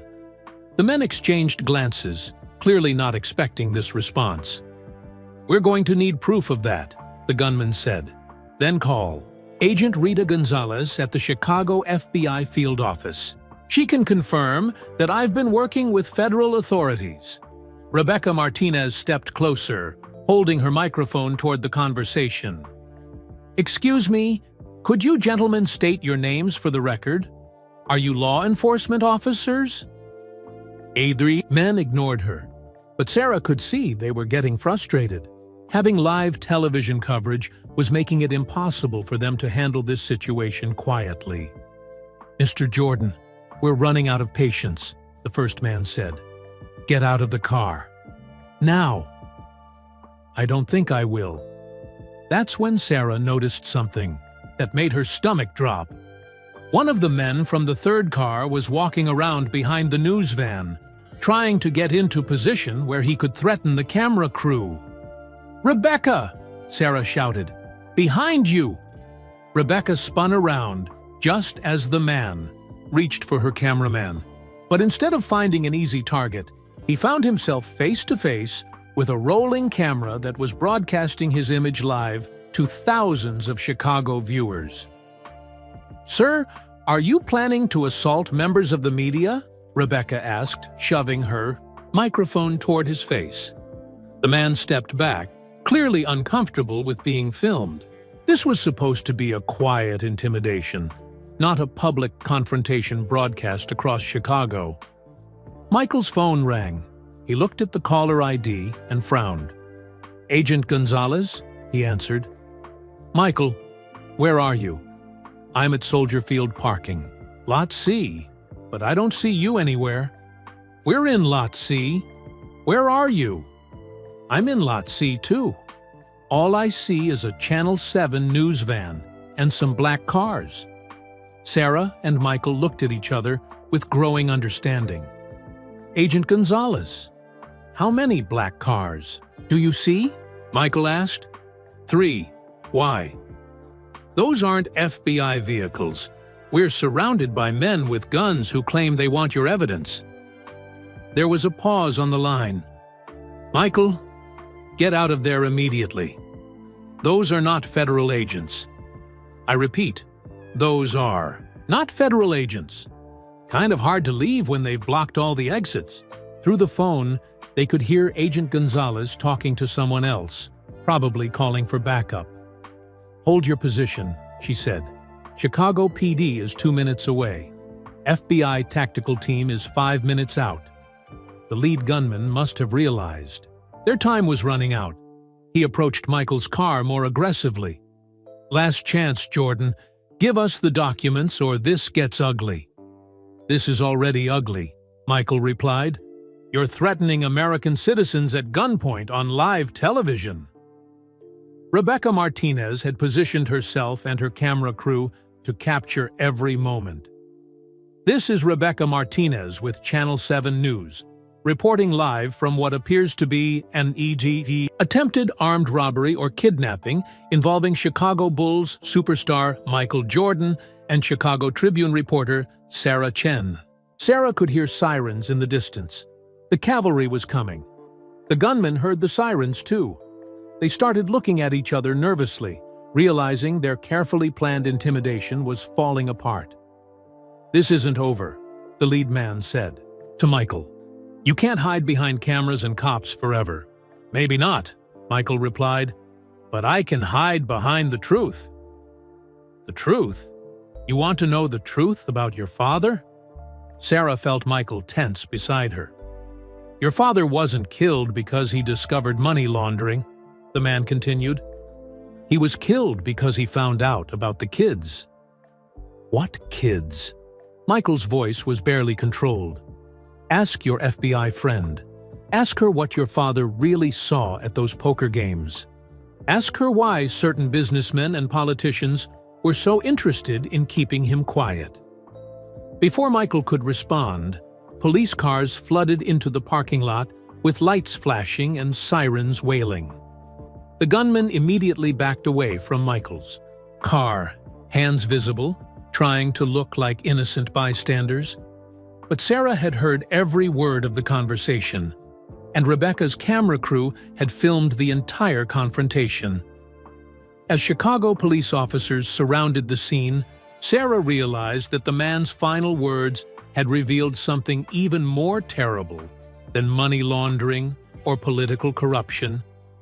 James Jordan had discovered something involving children, and he'd been murdered to keep that secret. "Michael," Sarah said quietly as police officers approached their car. "What did he mean about kids?" Michael's face was pale. "I don't know, but we're going to find out." Agent Rita Gonzalez arrived 10 minutes later, a small woman with steel gray hair and intense eyes. She looked around the parking lot at the police cars, the news crew, and the 6 men in suits who were now being questioned by detectives. "Well," she said to Michael and Sarah, "this is one way to smoke out the bad guys." "Are you really FBI?" Sarah asked. Agent Gonzalez showed her credentials. "Rita Gonzalez, Financial Crimes Division. I've been working with Michael for 2 years, trying to build a case around his father's death. And what have you found? Enough to know that James Jordan was killed by professionals. Enough to know that the 2 men convicted of his murder were probably innocent. And enough to know that whatever your father discovered was big enough to kill 4. Sarah thought about the man's final words. "Agent Gonzalez, he said something about kids. Do you know what that means?" Agent Gonzalez and Michael exchanged a look. "That's the part of the investigation we haven't told you about yet," Agent Gonzalez said. "The part that makes this whole thing even more dangerous than you realize." As the police finished processing the scene and the news crew packed up their equipment, Sarah realized that their investigation had just taken another dark turn. Money laundering and political corruption were bad enough, but if children were involved, if James Jordan had discovered something that put kids at risk, then the people behind his murder weren't just criminals. They were monsters. And now Sarah and Michael were the only ones who could stop them. Agent Gonzalez led Sarah and Michael to a secure FBI facility in downtown Chicago. The building looked like any other office complex, but inside, it buzzed with federal agents working late into the night. They sat in a conference room with thick walls and no windows. "Before we go any further," Agent Gonzalez said, "I need to know that you're both prepared for what I'm about to tell you. Because once you know the truth, there's no going back." Sarah looked at Michael. His jaw was set in the same determined expression she'd seen on the basketball court. "We're ready," Sarah said. Agent Gonzalez opened a thick file folder. Your father wasn't just documenting money laundering, Michael. He stumbled onto something much worse. A human trafficking operation that used the poker games as meeting points. Sarah felt sick. Human trafficking? Children, specifically. Young kids being moved from Chicago to other cities, sold to people who... Agent Gonzalez paused. People who hurt children in ways I don't like to describe. Michael's hands clenched into fists.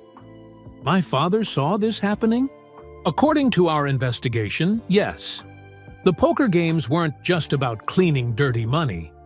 They were also used to arrange sales, transfers, and payments for trafficking operations. Agent Gonzalez pulled out photographs from the file. They showed the same hotel suites and private clubs that appeared in James Jordan's notebooks, but these photos were taken by hidden FBI cameras. We've been investigating this ring for 3 years, she continued, but every time we get close, witnesses disappear or evidence gets destroyed. Your father was the first person who kept detailed records of what he saw. Sarah studied the photos. How many children are we talking about? We estimate at least 24 kids per year moving through Chicago. But the network extends to other cities: Atlantic City, Las Vegas, Miami. Could be hundreds of children total. Jesus, Michael whispered. The people running this operation have connections everywhere. City Hall, state government, federal courts. They've been protected for years by people in positions of power. Sarah thought about the names in James Jordan's notebooks. The politicians and businessmen he wrote about. They were customers? Some were customers. Others were just being paid to look the other way. Your father started figuring out who was who. Agent Gonzalez showed them a copy of one of James Jordan's notebook pages. This one was different from what Sarah had seen before. Instead of gambling records, it contained names, dates, and notes about conversations. Look at this entry from July 15, 1993. Agent Gonzalez pointed. Your father wrote, Vincent angry about newspaper investigation. Says reporter, asking questions about missing kids from Humboldt Park. There was a newspaper investigation? Sarah asked. A young reporter for the Sun-Times was looking into missing children from low-income neighborhoods. Kids who disappeared and were never found. She was getting close to connecting the disappearances to the gambling operations. What happened to her? Car accident. Brake failure on the Kennedy Expressway. She died 3 days before your father was killed. The room went silent. Sarah realized how close she'd come to suffering the same fate. How many other people have they killed? Michael asked. We know of at least 6 deaths over the past 5 years, all people who got too close to the truth. All made to look like accidents or random crimes. Agent Gonzalez pulled out another document. But here's what gives me hope. Your father's notebooks contain information we've never been able to get from any other source. Names, dates, financial records, and now, with the live television coverage from tonight, the whole city knows something big is happening. What do you mean? Sarah asked. I mean that Channel 7's coverage of the parking lot confrontation has been picked up by national news. CNN is running the story. The FBI can't pretend this investigation doesn't exist anymore. Michael leaned forward. You're saying we've forced this into the open? Exactly. For years, this has been a quiet investigation that powerful people could control and suppress. But now it's public. Now there's pressure to get results. Sarah felt a mix of hope and fear, which makes us more valuable as witnesses, but also bigger targets. True, but it also means we can move fast. Tonight's confrontation spooked them. They're making mistakes, taking risks they normally wouldn't take. Agent Gonzalez's phone buzzed. She looked at it and smiled. Speaking of mistakes, she said, Chicago PD just arrested Vincent Torino. He was trying to leave the city with a suitcase full of cash and fake identification. "Will he talk?" Michael asked. "He's already talking. Turns out Vinny doesn't want to go to prison for child trafficking. He's offering to give us names in exchange for a plea deal." Sarah's mind was racing. If Vinny talks, how many people could he identify? Dozens. Politicians, judges, businessmen, law enforcement officers. This could bring down half the corrupt officials in Chicago. Michael stood up and walked to the whiteboard on the wall. "So what's our next move?" "We need you both to go into protective custody while we make arrests. It's going to be dangerous for the next few days." "No," Michael said firmly. "Michael, these people have killed at least 6. I said no. I have Game 2 of the finals tomorrow night. 21,000 people have tickets. The whole city is watching. I'm not hiding." Agent Gonzalez looked frustrated. "Michael, be reasonable. Your life is in danger. My life has been in danger for 5 years, but I'm not going to let these people control me anymore. Besides, what safer place is there than the United Center with 20,000 witnesses and national television coverage?" Sarah understood his reasoning. He's right. They can't do anything to him during a basketball game. Too public, too many cameras. And after the game? "After the game, we keep investigating," Michael said. "We find every person involved in this trafficking ring. We make sure they all go to prison, and we save those kids." Agent Gonzalez sighed. "If you insist on playing basketball while there's a contract out on your life, then we're going to have to do this the hard way."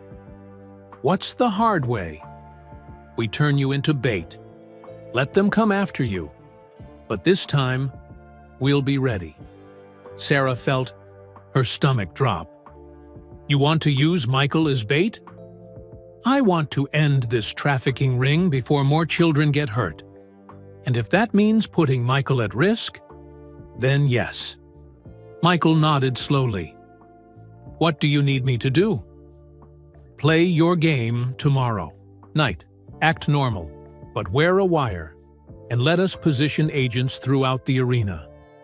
When they make their move, we'll be ready. And if something goes wrong, then we hope you're as good at dodging bullets as you are at dodging defenders." It wasn't much of a plan, but it was the only plan they had. Sarah spent the rest of the night in a safe house FBI facility, but she couldn't sleep. Every time she closed her eyes, she thought about the children who were being trafficked, about James Jordan trying to save them, about the reporter who died investigating their disappearances. At 6 a.m., her phone rang. It was her mother. "Sarah, we saw you on the news. Are you okay? What's happening?" Sarah had forgotten that the parking lot confrontation had been broadcast live. Her parents must be terrified. "I'm okay, Mom. I'm working on a big story. A really important story." "Important enough to get yourself killed?" Sarah thought about the children, about the trafficking ring, about all the people who'd been murdered to keep this secret. "Yes, Mom, important enough." When she hung up, Sarah realized that she'd crossed a line. She wasn't just a reporter anymore. She was someone who would risk everything to expose the truth and save innocent lives. Game 2 was 12 hours away. In 12 hours, they would either catch the people responsible for James Jordan's death and the trafficking of dozens of children, or they would die trying. Either way, Sarah knew that her life would never be the same. Game 2 of the NBA Finals felt different from the moment Sarah walked into the United Center. FBI agents dressed as security guards were positioned throughout the arena. Agent Gonzalez sat in the media section, pretending to be a sports reporter. Even the hot dog vendors had been replaced by undercover federal agents. Michael warmed up, on the court like it was any other game, but Sarah could see the small wire taped to his chest under his jersey. If the traffickers made their move tonight, every word would be recorded. "This is insane," Sarah muttered to herself as she took her seat in the press box. She was supposed to cover the game like a normal reporter, but her hands shook every time she tried to type. The Bulls were playing the Utah Jazz, but Sarah's eyes kept scanning the crowd for faces that didn't belong. Anthony Cascio was still somewhere in Chicago, along with his team of armed men. They knew Michael had evidence that could destroy their operation. "Ladies and gentlemen, please welcome the Chicago Bulls." The announcer's voice boomed through the arena as 21,000 fans erupted in cheers. Michael jogged onto the court with his teammates, waving to the crowd. He looked calm, confident, like he always did before big games. But Sarah knew better. She could see the tension in his shoulders, the way his eyes moved constantly, looking for threats. The game started at 8 p.m. For the first quarter, everything seemed normal. Michael scored 12 points, the Bulls took an early lead, and the crowd was electric with excitement.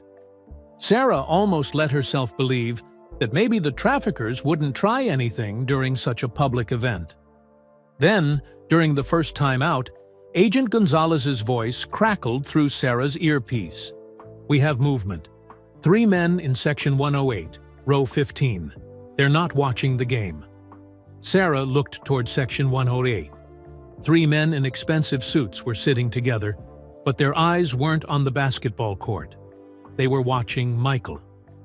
".E2. We recognize them?" Sarah whispered into her microphone. "Negative, but they match the description of Casio's associates from last night."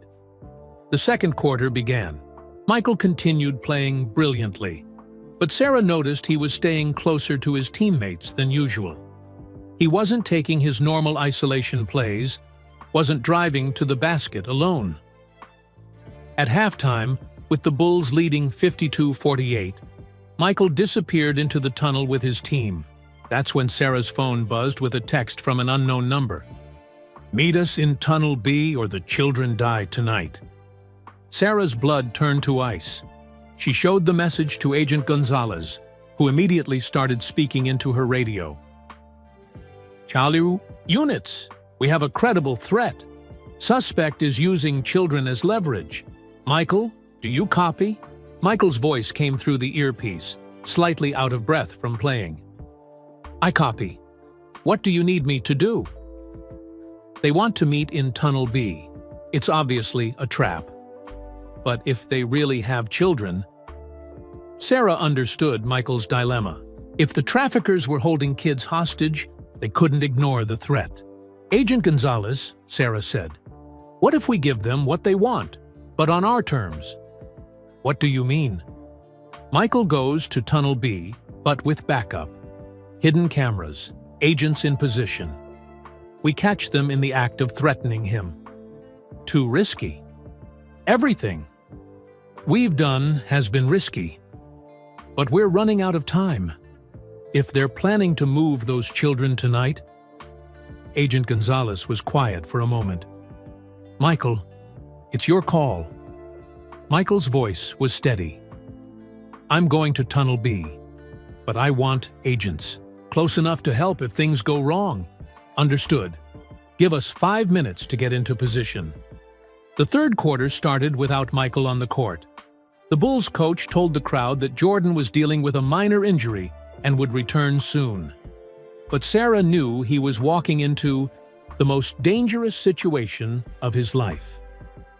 Tunnel B was a service corridor that connected the player areas to the loading docks. Sarah watched on a hidden camera feed as Michael walked through the tunnel alone, his wire transmitting every sound. 3 figures emerged from the shadows. Anthony Cascio stepped forward, flanked by 2 men Sarah recognized from the parking lot confrontation. "Mr. Jordan, thank you for coming. Where are the children?" Michael's voice was cold. "Safe. For now. But that depends on what happens in the next few minutes." "What do you want?" "Your father's notebooks. All of them. and your promise to stop cooperating with the FBI. And if I refuse? Cassio pulled out his phone and showed Michael something on the screen. Sarah couldn't see what it was, but Michael's reaction told her everything she needed to know. Jesus Christ, Michael whispered. 6 children, ages 8 to 14, all taken from Chicago neighborhoods in the past month, all waiting in a warehouse, 20 minutes from here. You're monsters. We're businessmen, and you're threatening our business. Michael was quiet for a long moment. When he spoke, his voice was different, harder. You know what? You're right. I am threatening your business, and I'm going to destroy it completely. I don't think you understand the situation. No, I don't think you understand the situation. You see, every word you've said in the past, 5 minutes has been recorded by the FBI. And right now, federal agents are tracking the location signal from your phone to find that warehouse. Cassio's expression changed instantly. You're bluffing. Agent Gonzalez, are you listening? Agent Gonzalez's voice came through Michael's wire, loud enough for everyone to hear. We hear everything, Mr. Cassio, and we've just identified the warehouse location from your phone's GPS signal. FBI tactical teams are en route. Cassio reached for his gun, but before he could draw it, FBI agents poured into the tunnel from both directions. The 2 men with Cassio were on the ground in handcuffs. Within seconds, Anthony Cassio, you're under arrest for human trafficking, conspiracy, and murder, Agent Gonzalez said as she approached with her weapon drawn. But Cassio wasn't finished. As the agents moved to arrest him, he pulled out a small device that looked like a garage door opener. You think this ends here? He snarled. You think arresting me saves those kids? This is bigger than Chicago, bigger than you can imagine. What's that device? Agent Gonzalez asked. Insurance. 1 button destroys all the evidence. Computer files, financial records, everything you need to prosecute the others involved. Put it down. I don't think so. You want to save those kids? You want to catch the politicians and judges who've been protecting us? Then you let me walk out of here. Sarah watched the standoff through the camera feed. 6 children were being held hostage in a warehouse. Evidence that could convict dozens of corrupt officials could be destroyed with the push of a button. And Anthony Cassio was the only person who could save both. That's when Michael did something that shocked everyone. He stepped forward, putting himself between Cassio and the FBI agents. You want insurance? Michael said. Here's your insurance. I'll go with you.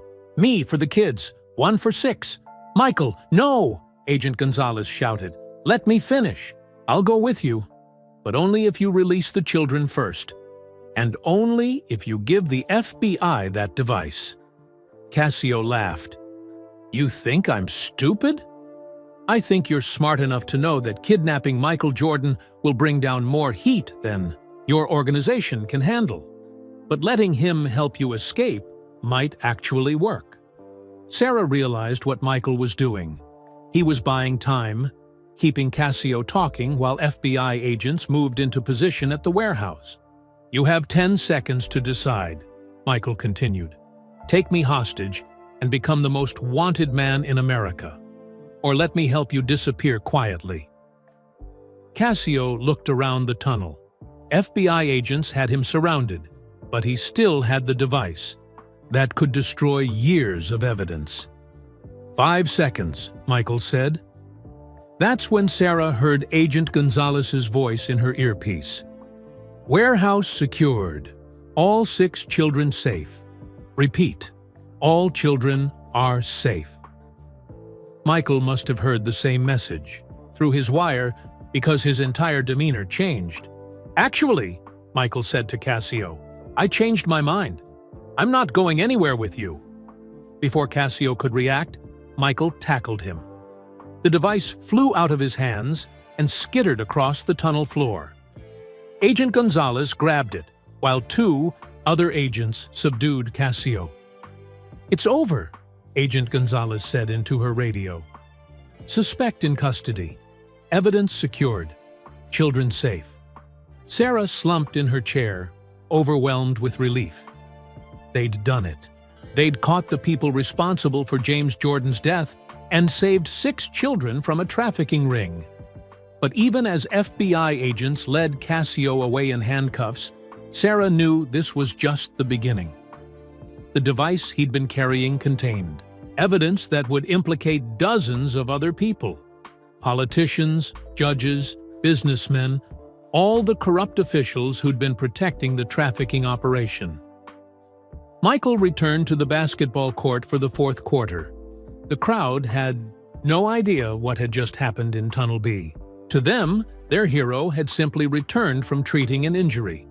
He scored 15 points in the final 12 minutes, leading the Bulls to a 97-85 victory. As the final buzzer sounded and confetti fell from the ceiling, Sarah watched Michael collapse to his knees at center court. But this time, he wasn't crying from exhaustion or joy.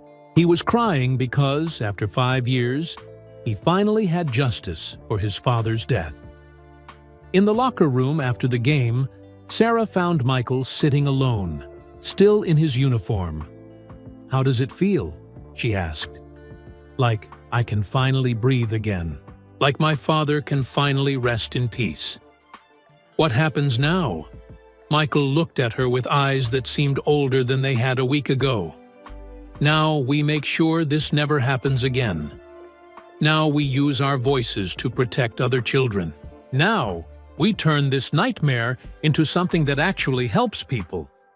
Sarah realized that their investigation had changed both of them forever. They'd started as enemies, a reporter trying to destroy a basketball star's reputation.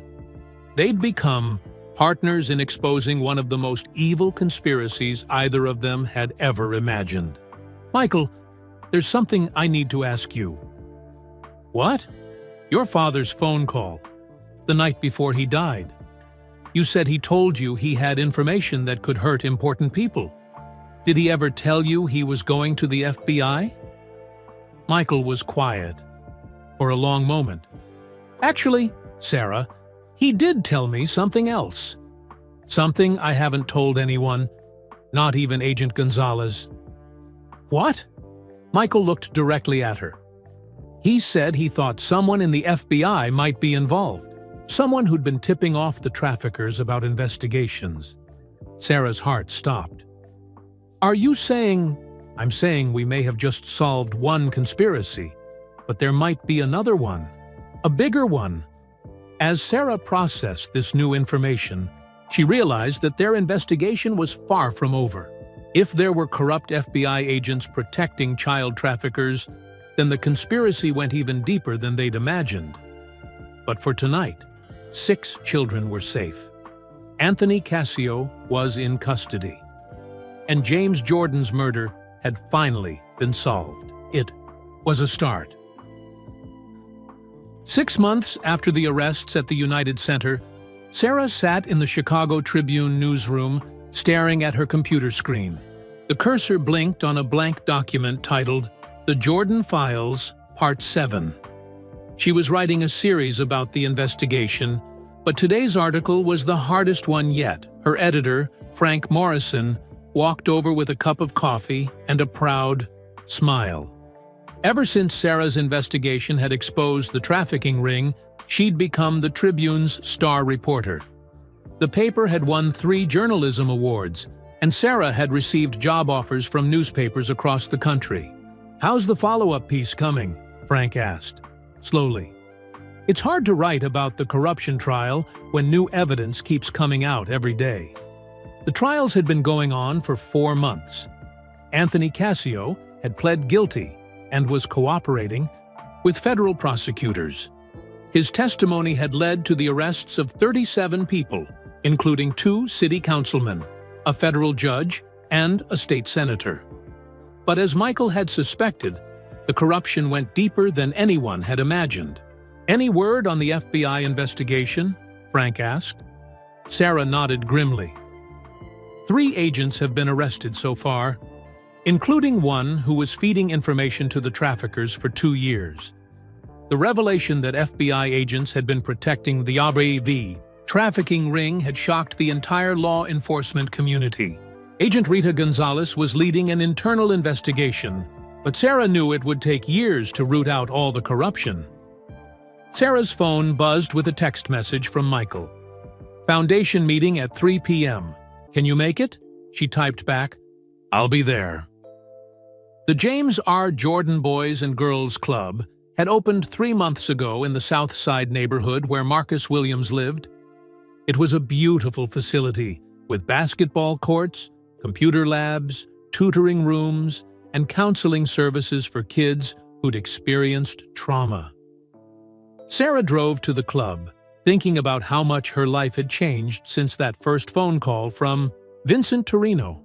She'd gone from covering high school basketball games to exposing one of the biggest corruption scandals in Chicago history. More importantly, she'd helped save 47 children. The investigation had uncovered trafficking operations in 6 states. Children who'd been missing for months or years were found and reunited with their families.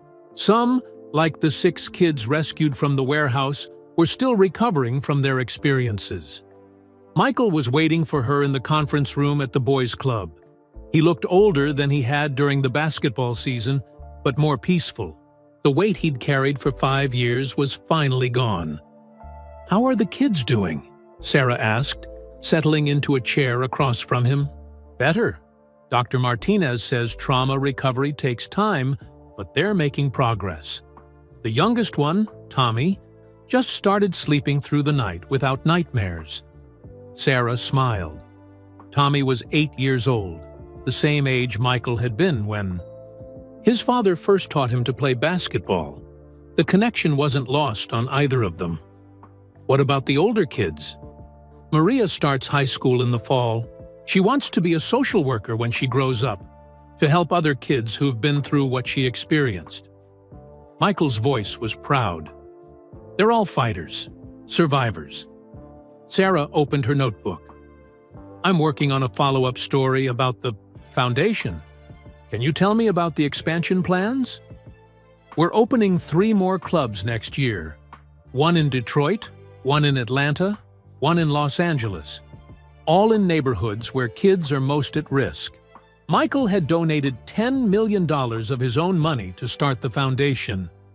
Corporate sponsors and individual donors had contributed millions more. The goal was to create safe spaces where children could get help, education, and protection.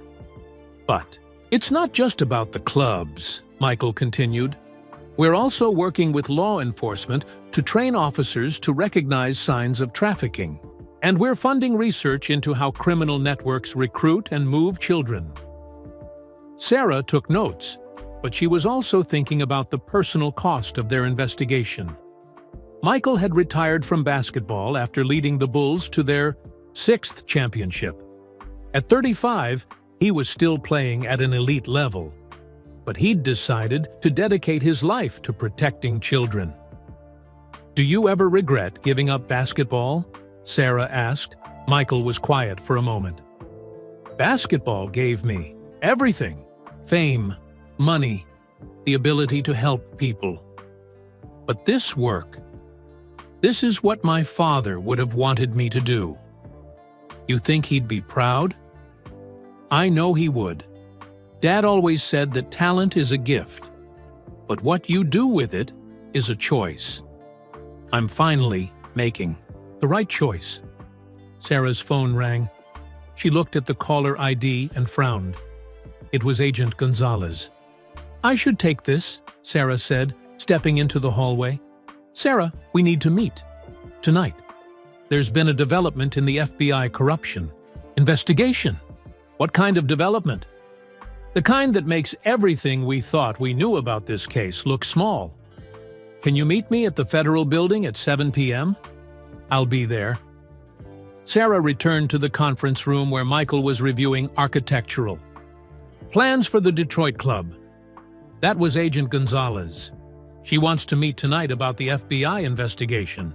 Michael looked up from the plans. Good news or bad news? With this case, I'm not sure there's a difference anymore.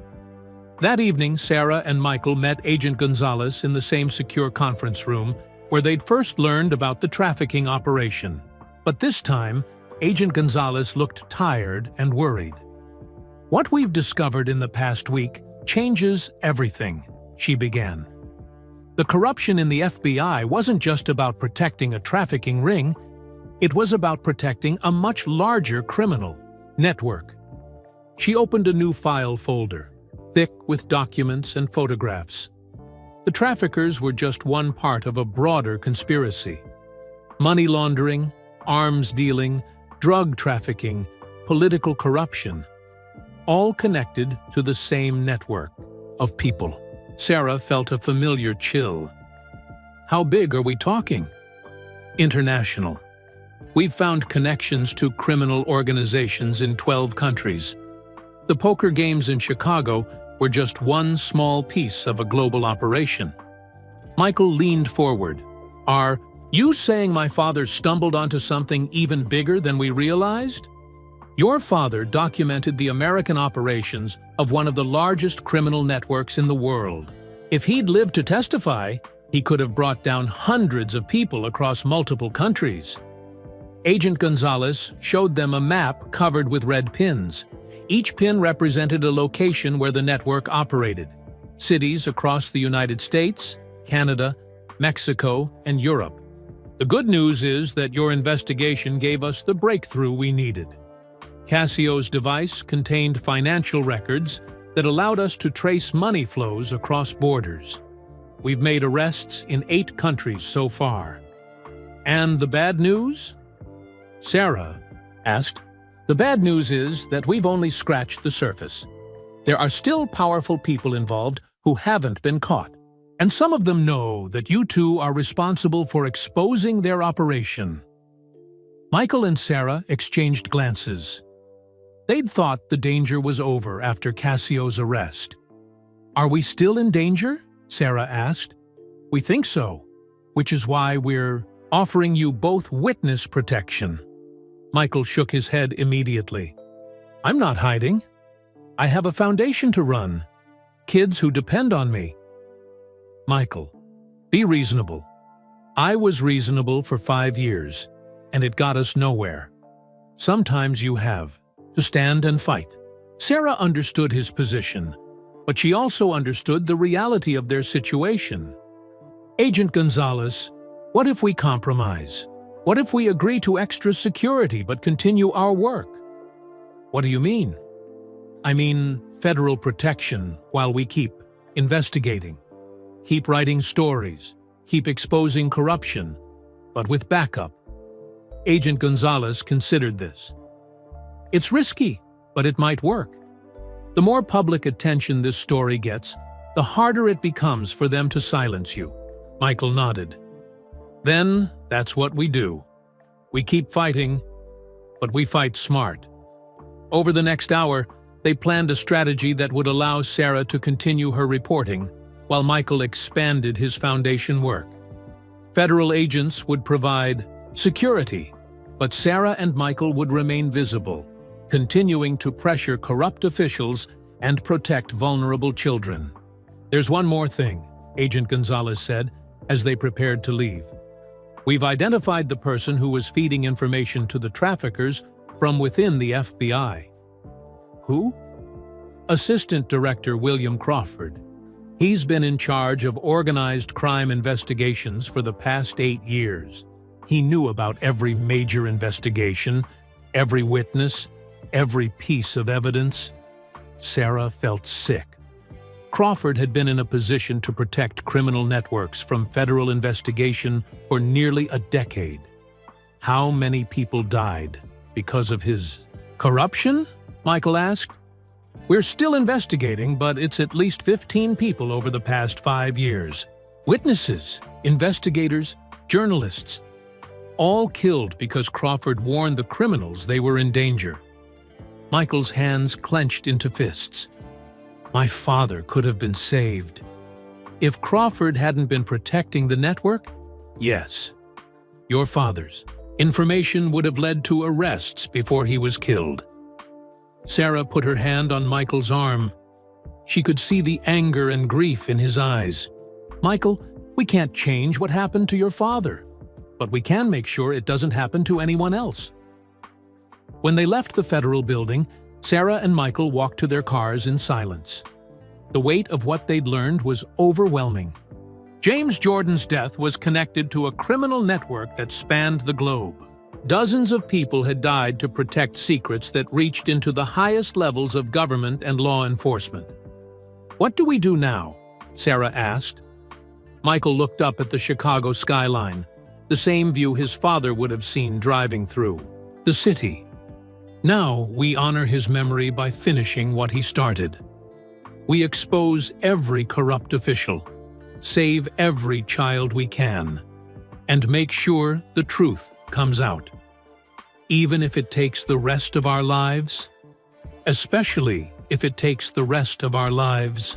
As they drove through the city where it all began, Sarah realized that their investigation had become something bigger than either of them had imagined. They weren't just seeking justice for one man's death anymore. They were fighting to protect children, expose corruption, and prove that the truth was more powerful than any criminal conspiracy. 6 months ago, Sarah had been a struggling reporter looking for her big break. Now she was part of a global effort to dismantle one of the largest criminal networks in history.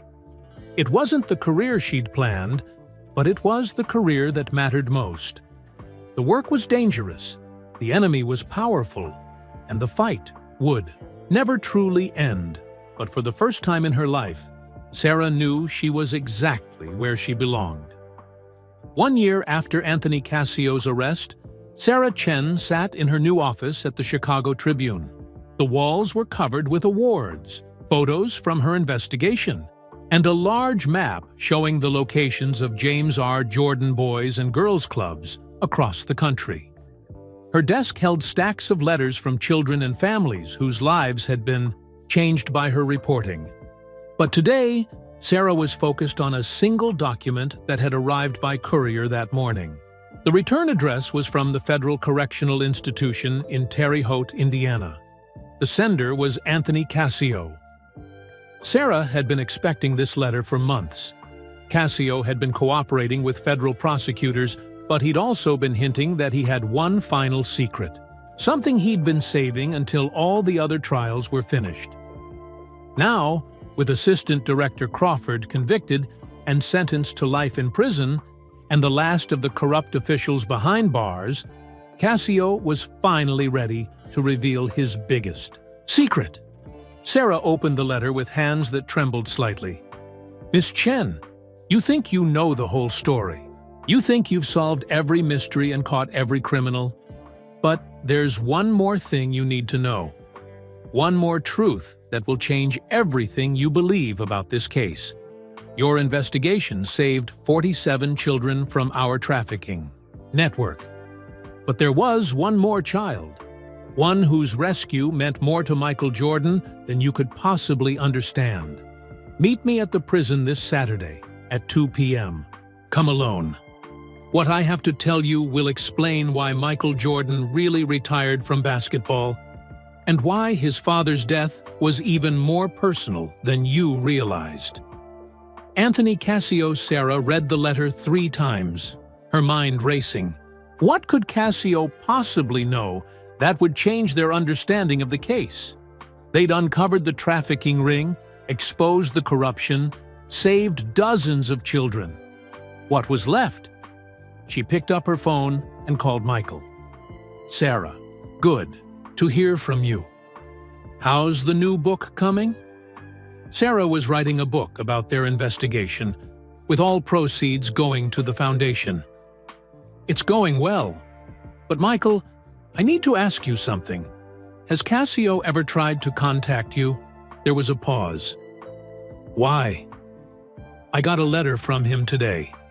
He claims there's something we don't know about the case. Something about one more child who was rescued." Another pause. longer this time. Michael? Are you there? Yeah, I'm here. Sarah, there's something I haven't told you. Something I haven't told anyone. Sarah felt her reporter instincts kicking in. What? Can you meet me at the foundation? We need to talk in person. 20 minutes later, Sarah sat across from Michael in his office at the original boys' club. Through the window, she could see children playing basketball on the outdoor courts. Their laughter echoed through the building, a sound that would have been impossible a year ago. You remember what I told you about my father's final phone call? Michael asked. He said he had information that could hurt important people. That's true, but he also told me something else. Something about a child who'd been taken from our neighborhood. A child he was trying to help. Sarah leaned forward. What child? Michael walked to a filing cabinet and pulled out a folder she'd never seen before. Inside were documents, photos, and what looked like private investigator reports. Her name was Jessica Chen. She was 12 years old when she disappeared from Chinatown in 1992. Sarah's heart stopped. Chen was her last name, but there were thousands of Chens in Chicago. It had to be a coincidence. Sarah, Jessica Chen disappeared from the same block where your parents' restaurant is located. The room started spinning. Sarah gripped the arms of her chair. Show me the photo, she whispered. Michael handed her a missing person flyer from 1992. The photo showed a young Asian girl with long black hair and a bright smile. She was wearing a red dress and holding a basketball. Sarah stared at the photo. The girl looked familiar, but she couldn't place where she'd seen that face before. Sarah, when's your birthday? Michael asked gently. March 15th, 1970. And Jessica. Chen's birthday was March 15th, 1980. She would be 28 years old now, the same age as you. Sarah's mind refused to process what Michael was suggesting. That's impossible. I'm Sarah Chen. I've always been Sarah Chen. My parents owned the restaurant my whole life. Michael pulled out another document. This is Jessica Chen's birth certificate. Her parents were David and Linda Chen. They owned Chen's Garden Restaurant on Wentworth Avenue. Sarah felt like she was drowning. My parents are David and Linda Chen. They own Chen's Garden Restaurant. Sarah, I think Jessica Chen is your sister, your younger sister who was kidnapped when you were 22 years old. The words hit Sarah like a physical blow. She remembered being 22, remembered living in Chicago during her final year of college, but she had no memory of a younger sister. That's impossible. I would remember having a sister. Michael sat down next to her. Unless you were made to forget. What do you mean? The trafficking network didn't just take children. They also eliminated traces of their existence, threatened families into silence, destroyed records, made it seem like the children had never existed. Sarah thought about her parents, about their quiet sadness that she'd always attributed to the stress of running a restaurant, about the locked room upstairs in their house that they'd never explained, about the way they sometimes looked at her with an expression she couldn't understand.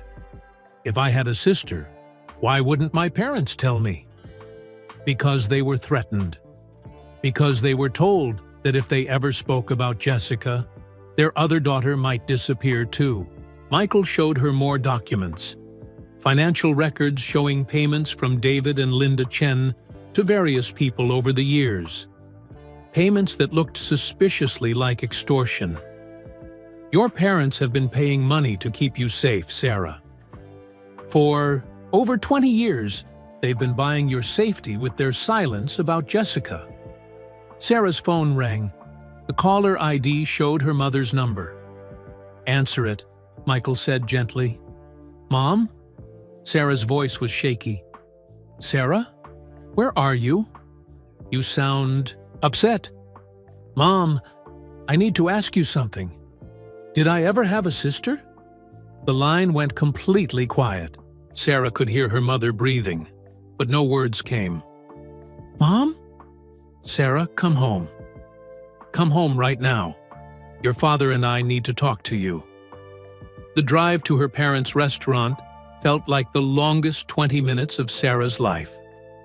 Michael came with her, understanding that she needed support for whatever they were about to discover. Chen's garden looked exactly the same as it had when Sarah was a child.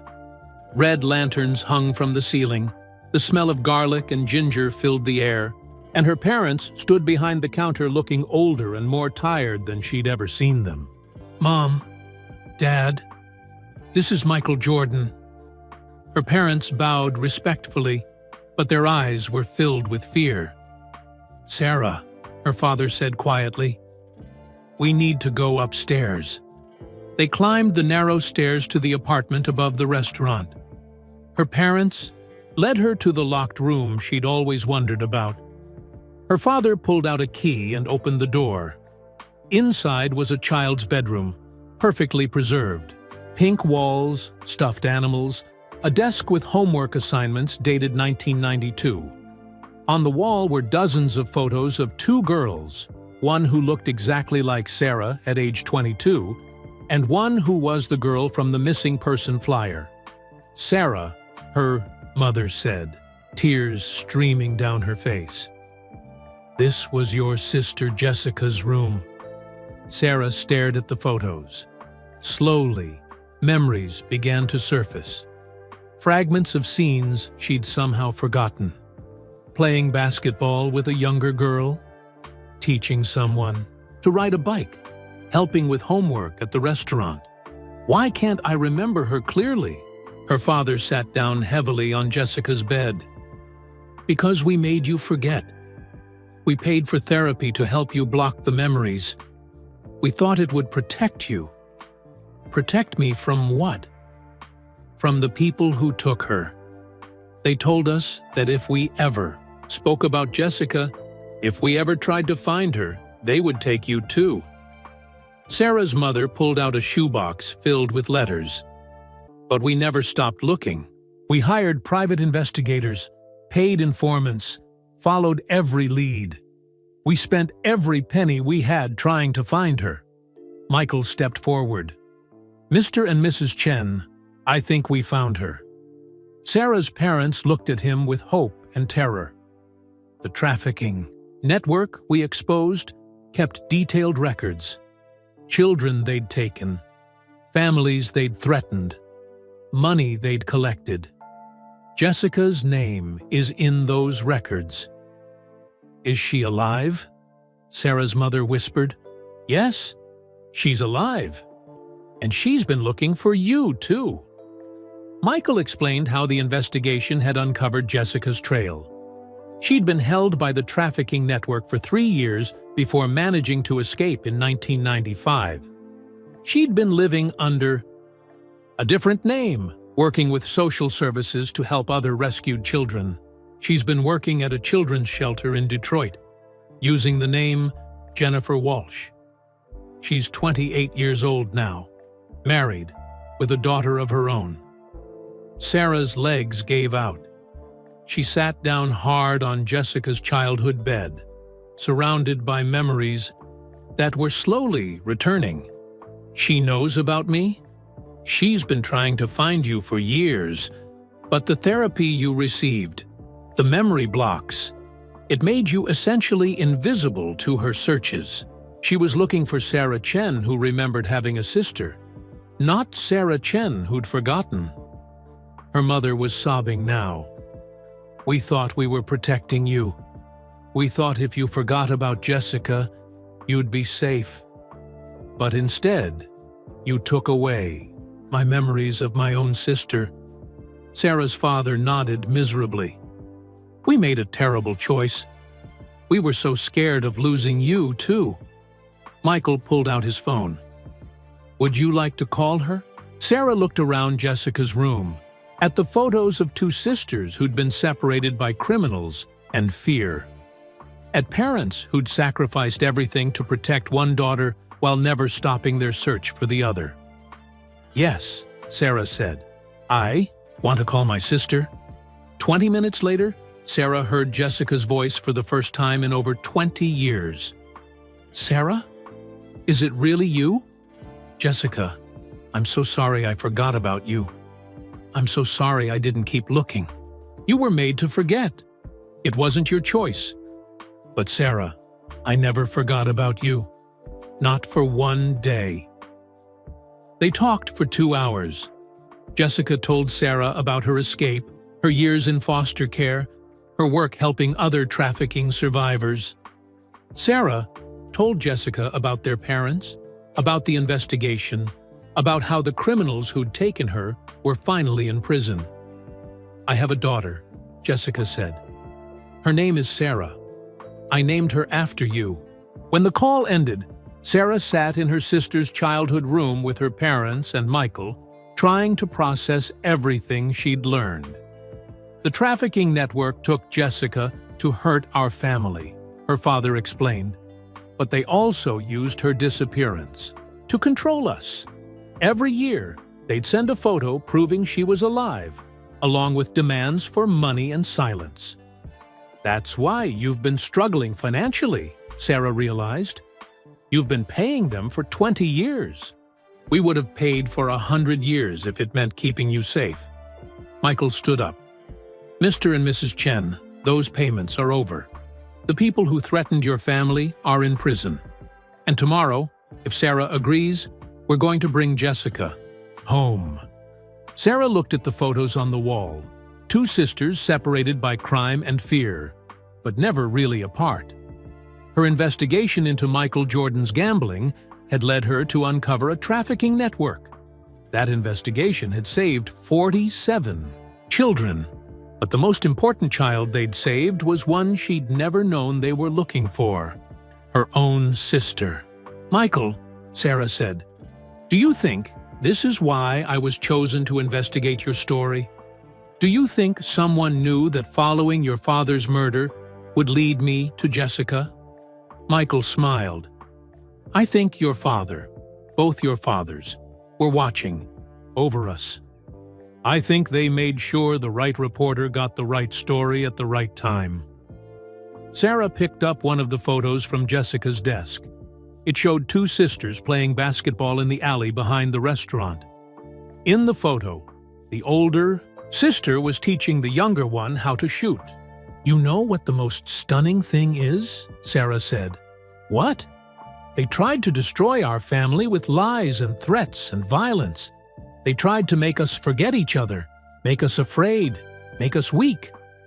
Sarah stood up, holding the photo of her and Jessica.